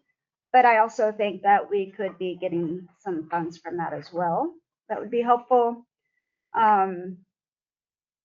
Because we do have some events here scheduled for January that people are kind of automatically assuming that they're going to be able to do with under the same practice that we've been operating from. I'm wondering about maybe we could just approve for the month of January and then bring this back in January for a more in-depth discussion, and then move forward on how we're going to address the nonprofits. And then one last thing. But with that said, too, I see like the annual hangover tournament, and there's just question marks about who's actually sponsoring that, and if it's the district insurance covering that, and that kind of thing that I do have questions about. I'm not sure how COVID Connect is operating now. I know back in the day with the Pioneers, it was we would do fundraisers for certain entities, like for the schools, and then and so whatever was donated at that event would go to the schools. However, the alcohol and the bar operations, that would go into the general fund of the Pioneers. And so this could just be the cost of doing business, so to speak, even for nonprofits. I do feel like we should start charging a fee. Yeah, and not that I think that we should try and turn the community center into some sort of wealth generating facility, but just to help us cover some of these costs, some of these cleaning costs. I mean, that's, we hear that from the public almost every time we come in here, that there's been something else that's gone wrong, right? And so that $50 would cover the 2 bottles of Drano that Chris poured down the sink, right? Like, something that, to help maintain this stuff. And just for clarity, the businesses like Darla's classes, she does get charged, or Darla or Becky for yoga, they do get charged, but it's a percentage of whatever they bring in that day. And it's like such a small amount. It's like $2 or something. It's something ridiculously small, so that wouldn't affect them. Just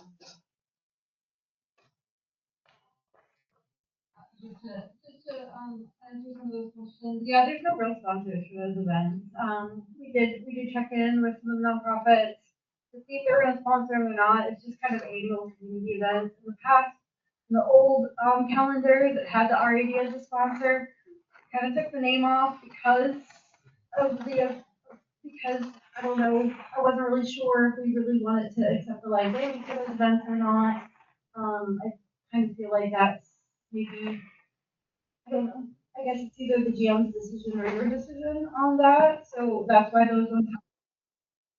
And I do like the idea that we were talking about yesterday of meeting with regular users and getting a little bit of feedback, because I do know, for example, that Cove Connect potentially has been losing some money on some of their events, and so it's challenging, it's hard to ask for money when they're trying to do fundraising and trying to raise money, and then they end up losing money on the event. So I definitely want some direction and help with what to do. And so I thought maybe a meeting of the primary users, or the people who repeatedly use the community center to discuss the issues with everybody might be a good idea.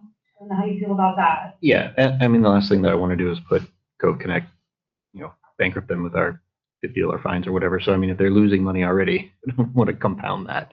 But I do think that, in consideration for being able to maintain some of this space. Yeah. And also in this calendar, there's things that the district has sponsored, like the crafting, the quilt guild, and then like the regular Cove Connect meetings and monthly meetings. They aren't bringing in any money at those events. And so like the crafting and the quilt, like that is a community involved, and it's not really sponsored by anybody. It's been the district. And so I would still want to keep those going, because it's not really, they're not umbrellaed under anything, and it is serving a community. So yeah, but maybe we could have just a little bit more time to and bring this back. I'm hoping to maybe bring this back next month for the rest of the calendar, and where we've had time to really identify certain, what would fall under the fee usage and what would not. Does staff have any other comments on that? January is a short week. Bring it back for February, It's a quick board It is meeting. a quick turnaround for January. but then we have February. Well, maybe I can put together a questionnaire for, to email it out and ask for a timely response, to see how they felt about contributing maybe an annual cleaning fee, with that software usage. You know, I like seeing community events and community opportunities and classes for people to do it. I would hate to see those things stop because of imposing fees as well. So maybe just seeing what people prepare. I don't know. Yeah. But that's a tough one. Yeah. People don't bring in a whole lot of money. I mean. No, they they don't. get for, a community service, basically. They're just covering their costs to get there. I would be okay with bringing it back in February if Jessica wanted more time, because what I'm looking at on the calendar, it's mostly things that the district sponsors anyway, like I think the AA, the crafting, the quilt guild, the play group, they bring their own insurance. So that's not applicable really. The only thing is that with the, when is our next meeting? Yeah, it would just affect Cove Connect for the February meeting as well. But so I would recommend, personally, I would recommend that we approve for the January month and then bring back either in the January or February meeting. Okay. Does that make sense? What about January and February? Approve January and February, and then gives us a little bit of wiggle room. I'd be fine with that. What do you guys think down there? Yeah, I'd be okay with that. Is that a motion you're making? Yeah. Okay. I'd be good with that.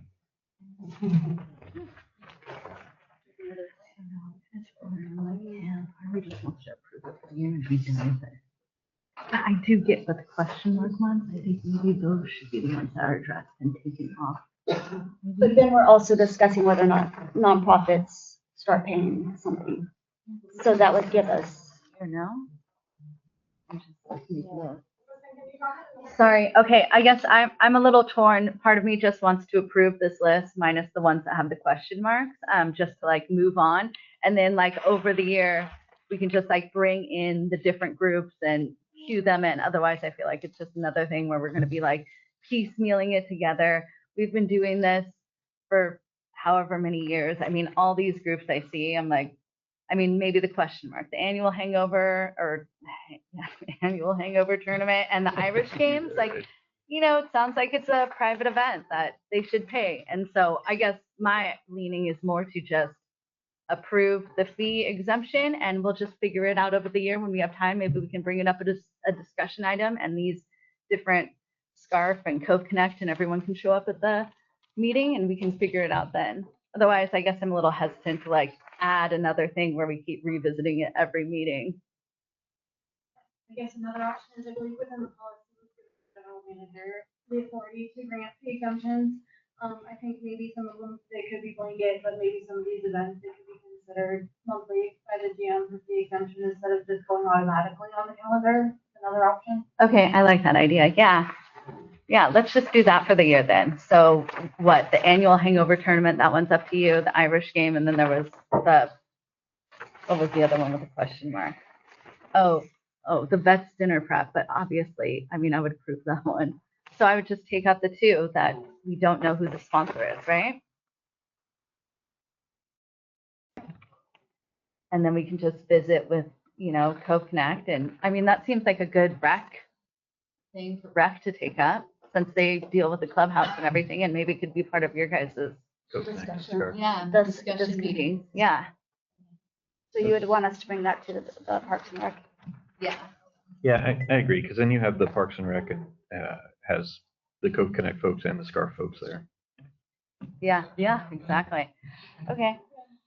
Well, I'll make a motion to approve the community club recreation fee reduction and exemption events, but taking out the annual Irish games and the annual hangover tournament.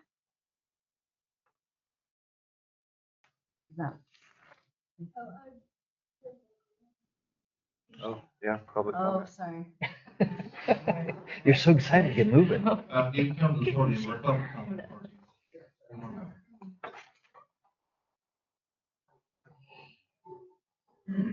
Is there an annual value that you guys are looking to have as a target to collect the money? Because otherwise it's kind of hitting in the dark. We have a goal. Yeah, you know, we. 1,000 a year, or 5,000, whatever that is, you understand how much you need to collect.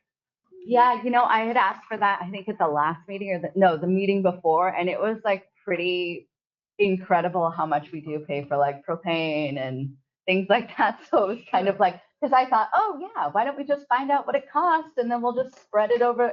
And then it was like pretty high. And I guess I just kind of realized, I'm like, oh, we're never going to recover those costs. And then Mike kind of did remind me, it's like, oh, it's a public space, like it's open for the community. So Good. Well, I understand this, and I understand that the rate will cover a lot of that cost. It's obviously, it's a good community. But I mean, if you look at all the aspects and you decide, well, how much will it cover and how much the community should cover, people that are doing those events, then it's easier for you to decide, are we doing a job collecting this, a good job collecting this or not? Without the target, it's Yeah. So we actually do have a target. It's in our budget, and it's actually in page 8 of our general manager's report.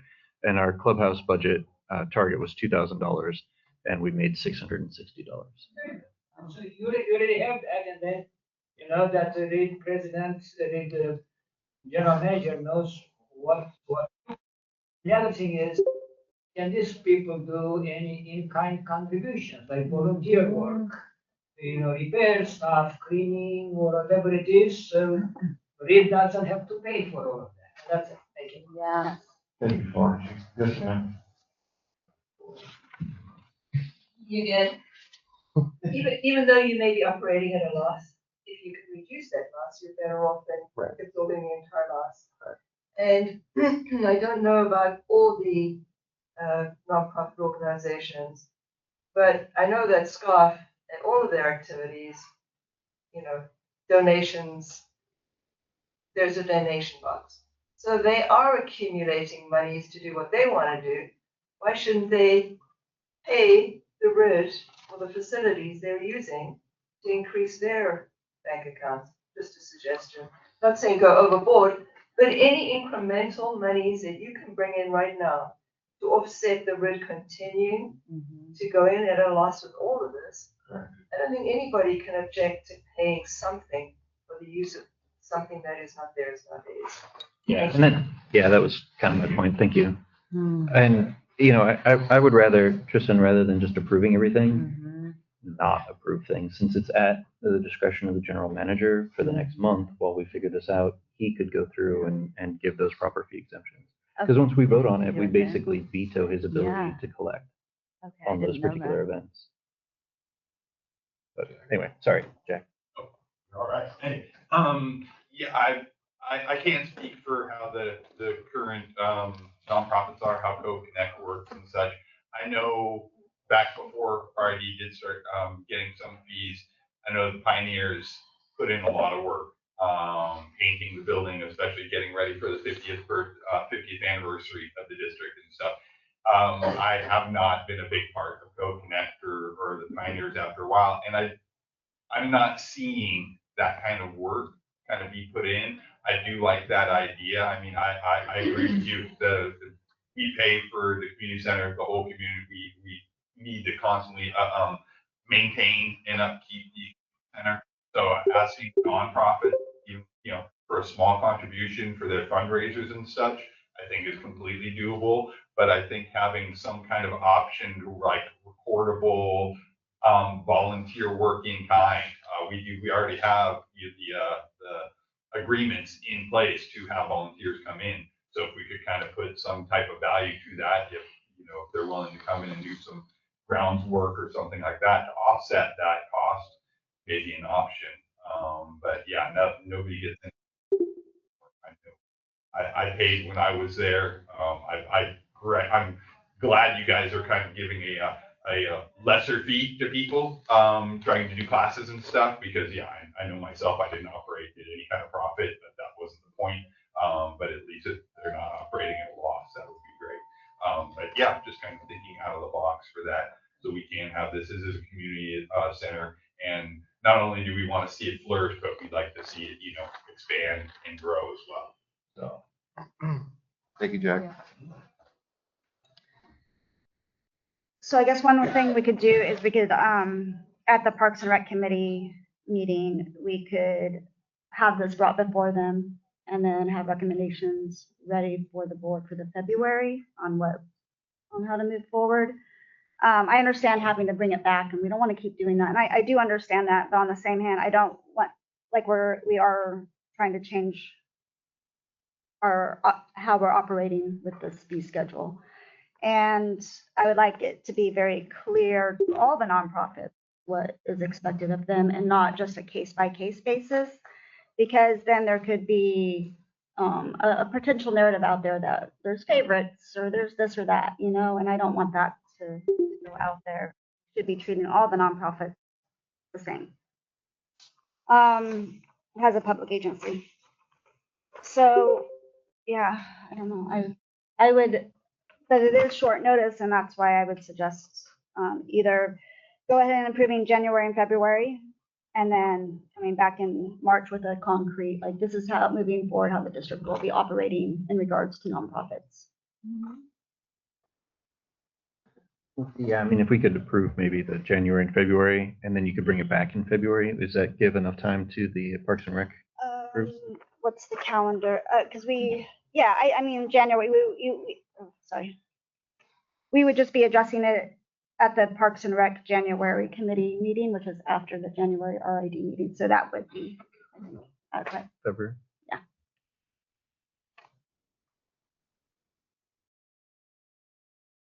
What have we decided? I think you got it. Yeah. Okay. Did you have any? No, my comment would be that if you look at the activity for January, February, there really isn't any nonprofits, so you could easily approve those 2 months and then back. Exactly. So I make a motion to approve for fee exemption status January and February of 2026, and to bring this for discussion and referral to the Parks and Rec Strategic Plan Committee and have back before you guys at the February district board meeting. Works for me. Sorry. Everybody good with that? Yeah. That motion? Let's get a second. Okay, I'll second it. Jack Eldred, Aye. Les Donheim, Aye. Mike Flory, Stephanie James, Aye. Tristan Sanders, Aye. Okay, just one quick, that was kind of a sloppy motion. I just wanted to see what was written down. I mean, can I? No, they intended to your recorded, but basically approve the exemptions for January and February with the referral coming from the Parks and Rec Committee after the January meeting. Motion carries. Okay, I'm leaving. I have to go pick up Petra. It's a minimum day. Okay. Thank Right, I forgot. you. Thank you. All right, moving on, action item number 2. My microphone is not working. Approve new district policy number 3109, vehicle use policy, and eliminate policy number 3103, passengers in district vehicles, and policy number 3106, identifying insignia on non-district owned or leased vehicles, second reading. I helped you out. This is the second reading, like you said. Purpose of this policy is to define the responsibilities and rules for the use of district vehicles and privately owned vehicles used for district business. And just as you had mentioned, I incorporated those other two existing policies into this one, so we can eliminate those ones. Staff recommend doing that. And attached is the policy with track changes shown in red. And I'll be happy to answer any questions you have. I don't, wasn't a whole lot changed. I'm good with it. Yeah, I'm good with it too. Jeff, how you feel about it? Good as well.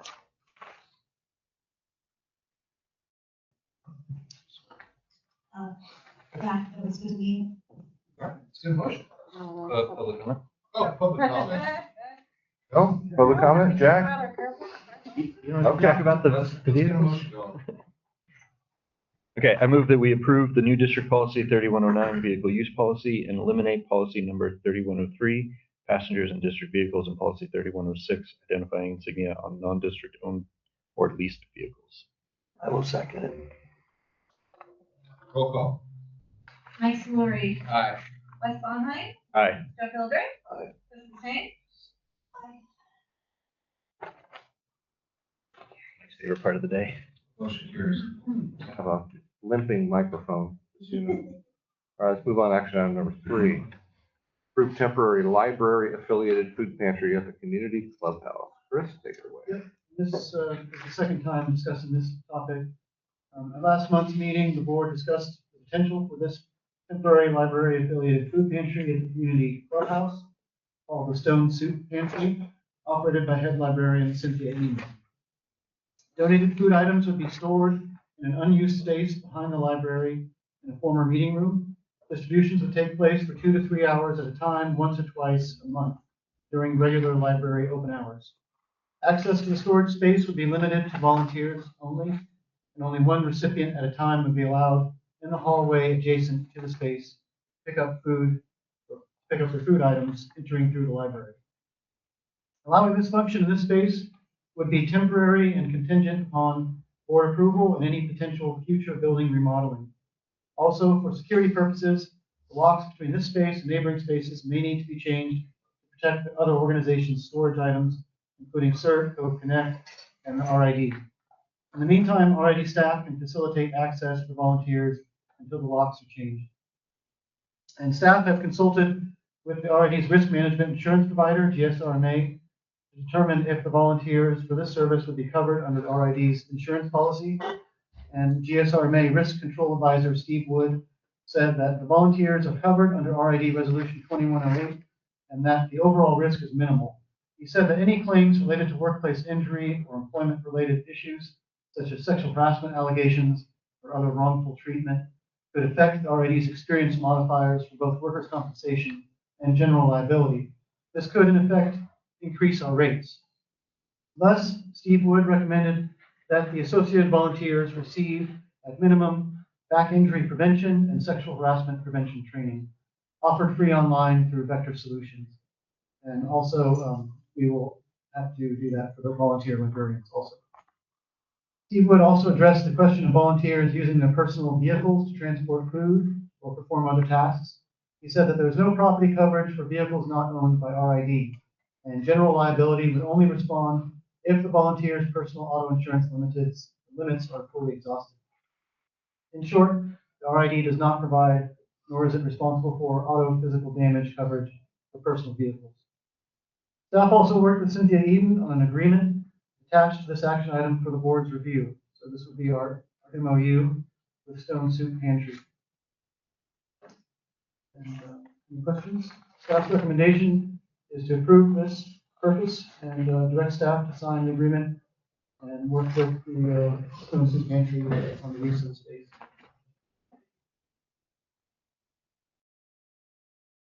What do you guys think? So, I think it's great. I think it's a good service to the community. And I appreciate Cynthia's work on this. I think when it says that the space would be temporary, how temporary is that going to be? And why is it temporary? Does she have a plan to move it somewhere else? Or is there, what's the timeline there? It's temporary based on our use. Once we have a budget and a plan to remodel that space, potentially they can have a better space even, but we would have to move them out in the construction period. Okay. So the stone soup pantry would basically function there for as long as it could function. Okay. Yeah. So with that, with this agreement, I would like to see two things. I think that we should have a term on it. I think that, I'm not trying to lawyer it up too much, but I think that we should have a term on it so that it lasts every year with a renewal of every year or something like that. Just so that we have kind of an understanding there in case something happens with the soup pantry or something happens with us. And then in order for it to be an actual contract or an actual agreement, there needs to be consideration, which means that we need to receive something in return from them. And that something can be literally anything in a situation like this, where you're trying to give someone something for free, but still have an enforceable agreement. Typically what you do is you make it just $1. And so we can say, for $1 in consideration for using this space, if the intent is to let her use it for free. Contract. It's just for contract reasons. Why not just have an MOU? I mean, we can do that, but that's not what this is. This is an agreement. Yeah. If we want to You use know an better MOU, than I we can do would, that actually. too. Yeah, I have to agree with Rusty, and I think that on a more valid point is that if we approach it every year, then if there is the subject of construction, then everyone will be aware of it.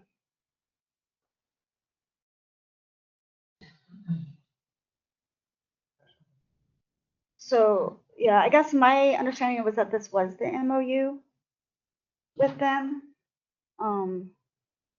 And could they, maybe what you're saying is correct, I don't know. I'm just wondering if and again, we'll be addressing this in our fourth action item, but if they're volunteers, maybe their volunteer hours could be considered a contribution if we put a dollar amount to their hours. I mean, I think that overcomplicates it. We could just say $1, collect it or not. I mean, so, and I didn't know this was an MOU until you said it was an MOU. And typically when a court reviews something, because looking at this, it says volunteer use agreement, it says pantry use agreement. I didn't realize this was an MOU. Even in your document here, it just says that it's an agreement. And so, rules of construction, contract construction is that you look at the four corners of the document and it doesn't say MOU anywhere on here. So if the intent is for it to be an MOU, that needs to be clear. I guess I was using those terms interchangeably. They are not. I think our district supervisor would like to put some input on this discussion. Thank you. First of all, if you're an attorney, then you need to recuse yourself if you're giving legal advice. You have an attorney. Sorry. But also, termination can be put in a contract that says termination for any cause. Once again, I think you're overcomplicating it, and bringing it back every year is difficult for staff. And you should consider that when you're doing staff. I'm going to consider this as public comment. But you don't have to compensate for $1 on a contract with a government entity. That is what your board is deciding. And so, once again, you have legal counsel. Please use that. And your board member, not an attorney here. So I would just suggest that you not overcomplicate it, and to really consider that bringing these things back every year is very difficult for staff. And put a termination clause in there that can be terminated for any reason at any time. That's in there. You're covered. Yeah. Thank you for the opportunity to speak. Yeah, under number 3, it does say one of the 4 points. Stone Soup understands that use of the space continues only until such time as the district requires it for another purpose with reasonable notice when possible. Yep. I do have to admit, though, I have not sent this to legal counsel for review.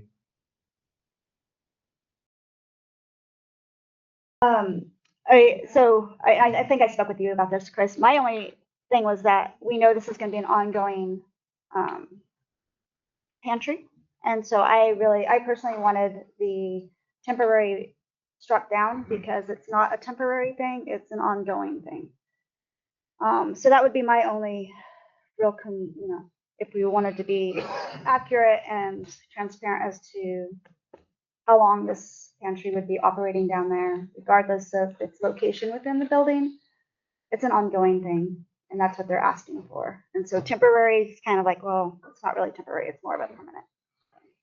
I also want to point out Cynthia is online. She has her hand raised. To hear from her. Yeah, for sure. Okay, Cynthia, would you like to speak on this? Yeah, hi, can you guys hear me? Yes, Okay, right, so as Tesha pointed out, the service itself, the intent is not for the service to be temporary. Just the word temporary was, as I understand it, was because the space would be reused perhaps at some point when the building's remodeled. And then we would have to revisit a new space at that time. And if there is a need to address it on an annual basis, that's fine. If you want $1, who do I send a check to? We are doing this out of our, or have been doing it out of a home. So we would find another location if necessary. But as I think what we're looking at is using it as like an extension of a service through library volunteers, and as the library volunteers would be the ones who would be taking the training as needed as well. And in that regard, we see it as a kind of a added service, a permanent added service. Whether the actual location remains the same would be up to, of course, RID and the board. But the library is already a service under RID. So it's not like we're contracting as a separate entity, if that makes sense.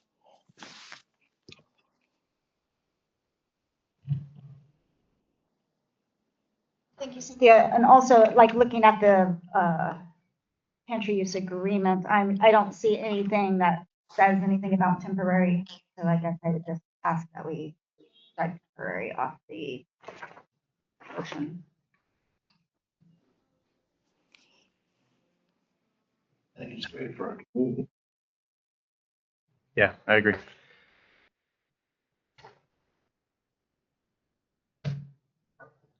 We strike temporary. We could approve this. I'm down with it. Yeah, okay. Strike temporary, motion, and move on. Oh, public comment. Thought we had that already. Oh, Yeah, why not? yeah, sure, why not? Yeah, there's a meeting until 3:00. Yeah. Whoa. It's still raining outside. Having had a friend manage a very influential food bank, I became aware of how food insecurity impacts people.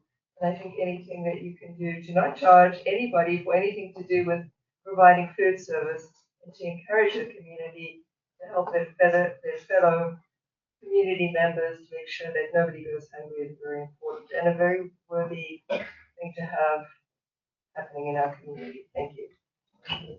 Thank you. Anybody else? All right, let's get a motion.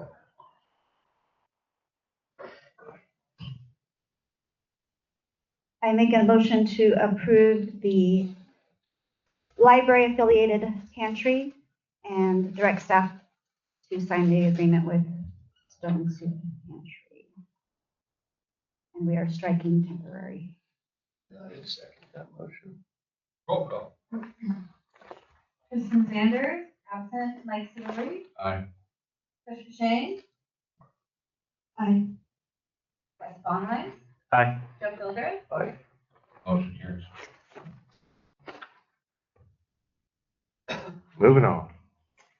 Action item number 4, approve update on policy number 3080, public facilities use and rental, third reading, and approve resolution 2508, 2025, 2026 annual fee schedule. Chris?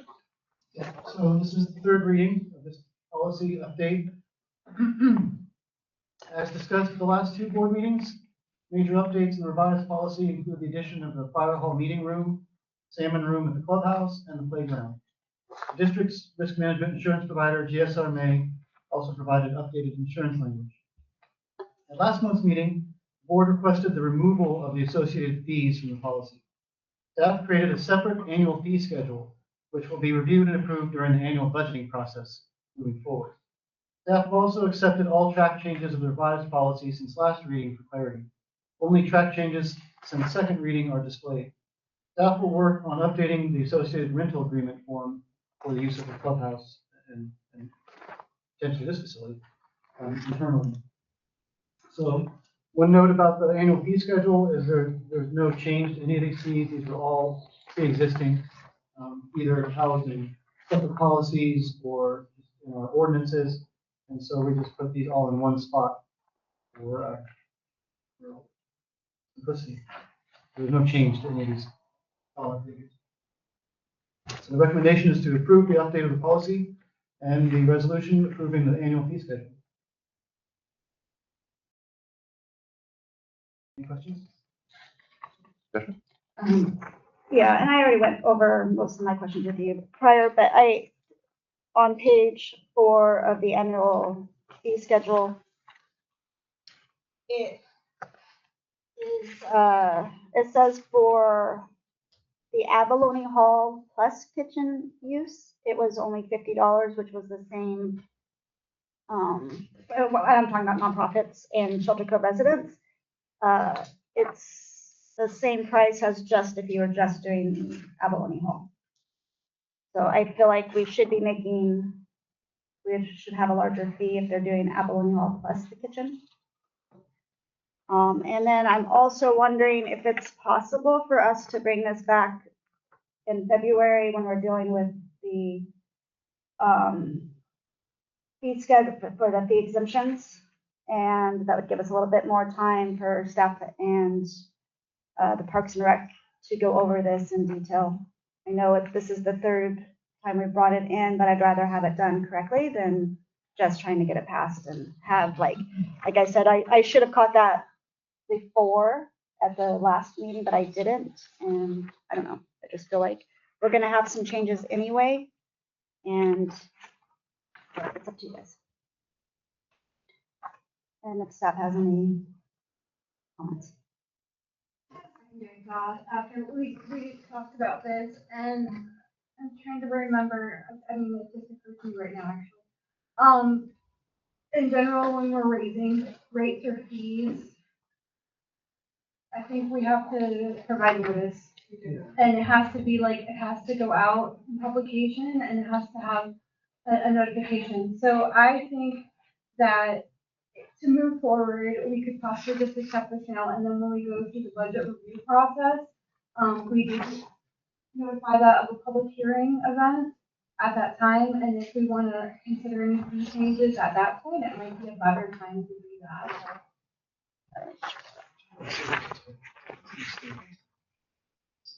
Okay.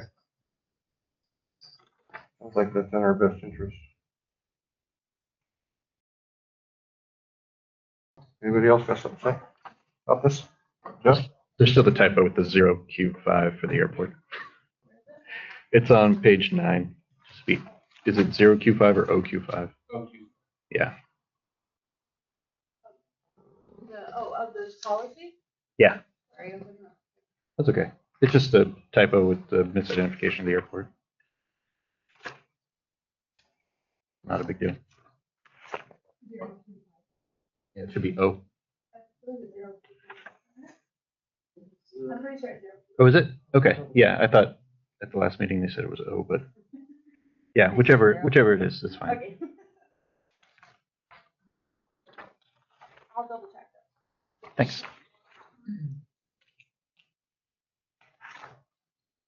I'm looking at our online weather camera. It kind of looks like a 0.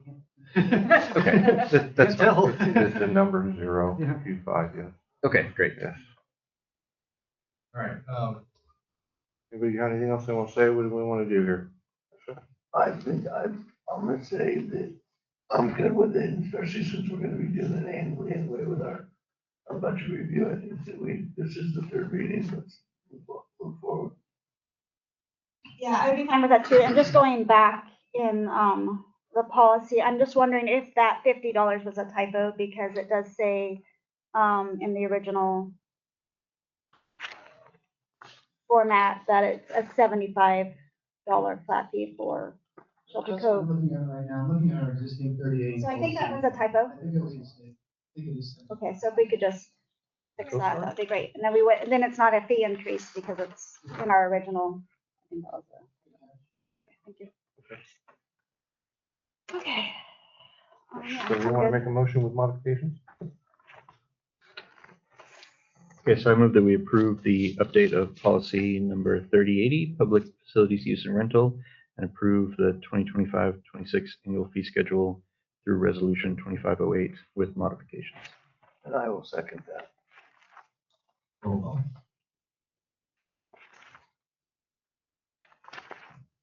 President Kane? Aye. Chuck Colgren? Aye. Kristen Sanders, absent. Wes Bonheim? Aye. Mike Flory? Aye. Motion carries. You did public comment, right? Oh, wow. Public comment? Well, I'm looking bad today. I'm looking real bad. Fire me. No public comment? Good go. She noticed that she waited at the end. Okay. All right, motion carries. Let's move on. Action item number 5, final action item of the day. Consider board member for JPA board. Now, just so everyone knows, we'll go through, Nick will run through this real quick, but usually the person who's not here is the one that gets voluntold. Go ahead, Nick. All right, this is gonna be a long one, so no, I'm just kidding. So it's kind of some formalities. So if you guys are aware, the Saturday, we're gonna do the big signing event. So everybody is welcome. Yeah, so it's not a board thing, just don't talk to each other. No, it's gonna be a great historic event. But what's coming down the pipe right after the signing event is we need to create a new JPA board. And so all the 13 different districts right now are discussing whether or not any of their board members would like to run. It doesn't have to be a member, department board member. It could be anybody that lives within the sphere of influence of the JPA. For the RID, specifically in the fire department, we are going to be more of an operational driver of the JPA, with a lot of what we already have going on is what a lot of other departments want. Paid staffing for admin, help with a lot of their grants, stuff like that. So for you guys, I know you guys already have a lot going on the boards. I don't necessarily need or even want a board member from our group, because I know you guys have 5 other things you got to deal with. However, I do want to give you guys the option, if you guys wanted to either nominate this board, somebody to go run for the JPA board, so we're on the same page, or you guys can do it totally as community members as well. The one caveat to the JPA is it's regional.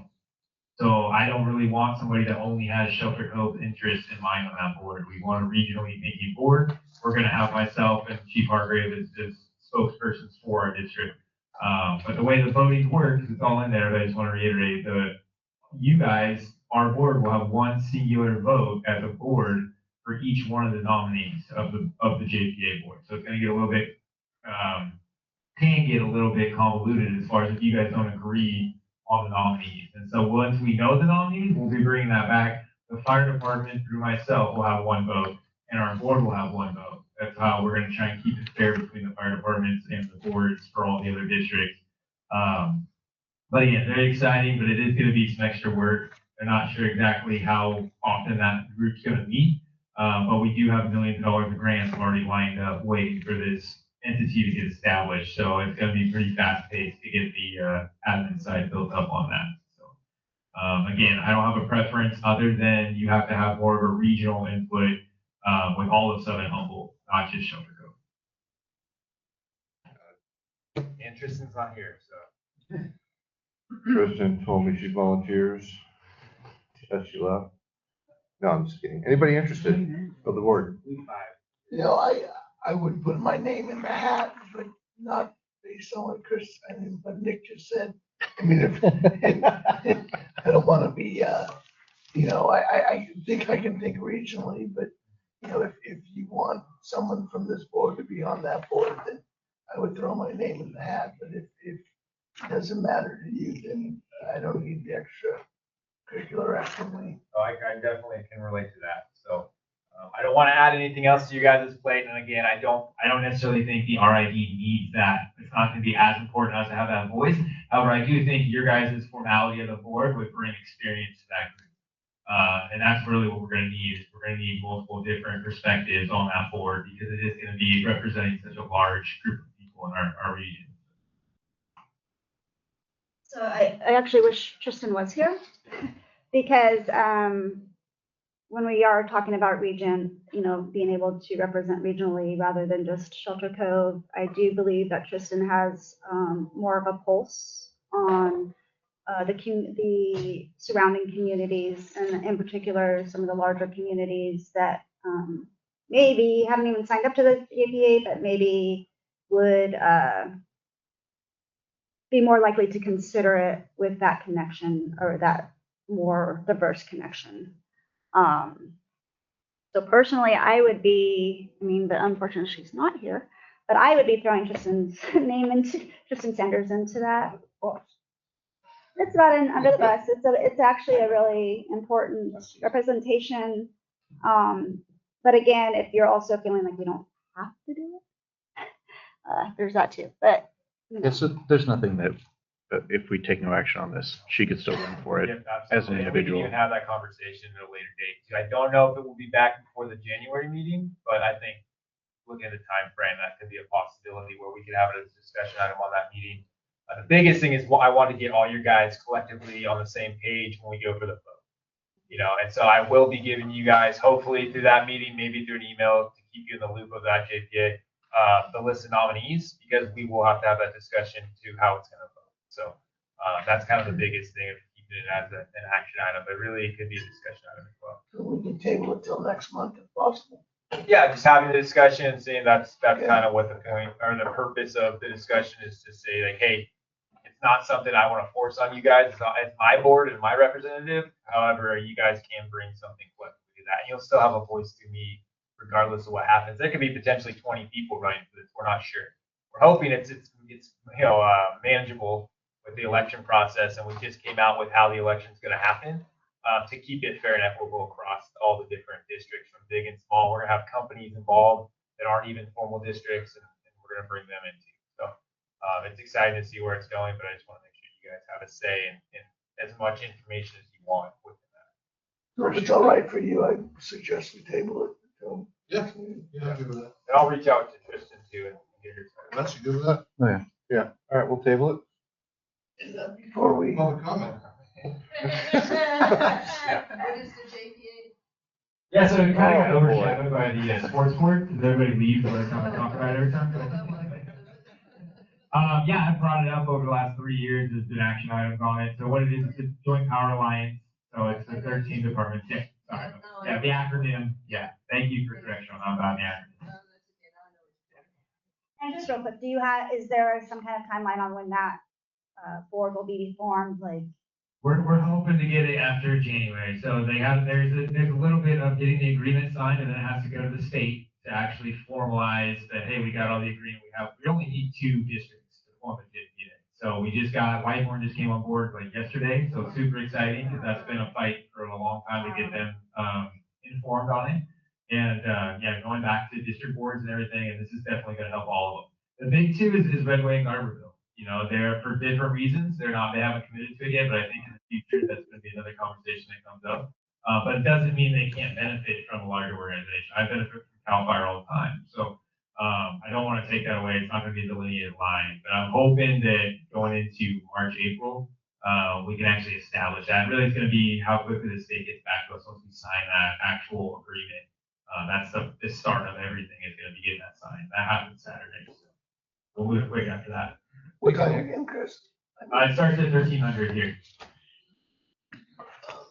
Also, I'd like to give my congratulations to Chris being the vice president on the regional CSDA. Yeah, so congratulations, Chris, on that. Thanks for stepping up on the networking side. So we need a motion to table, right? Okay, I'll make a motion to table the agenda item. 5. Alright. Wes Bonnheim. Aye. Kristen Sanders, Bradford, Mike Solori. Aye. Jeff Hilger. Chris Shane. Motion carries. Moving on. Well, wait a minute. I do have something to say. I'd like to encourage all the board members to show up Saturday for that, was it ribbon cutting or whatever you Yeah, want I to wish call there it? was a ribbon. It's a sign event. Yeah. Same thing. Yeah. So I'd like to encourage all the board members to show up for that. I think a show of support for that JPA is going to be huge. So Yeah, give me I all the other encourage that. boards. Yeah, absolutely. It's good PR for us. And with that said, let's move on to unfinished business. Anyone have any unfinished business? Oh, Tasha? Yes, just, it was in the Parks and Rec Committee report, but I don't believe Laura spoke to this, but I just wanted to make sure also we are requesting the board approval to form the recreational budget subcommittee. We had formed one, but then after we formed it, I was told that we might be overstepping our bounds. And so I brought that to you guys' attention at the last meeting, and you requested that the committee make that recommendation. So that also is the other recommendation in that. And then the very last thing is I encourage everybody to come to tomorrow's Christmas party. That's right. Well, humbug. All right, meeting adjourned, 12:36 hours. Happy holidays. Thanks, you too.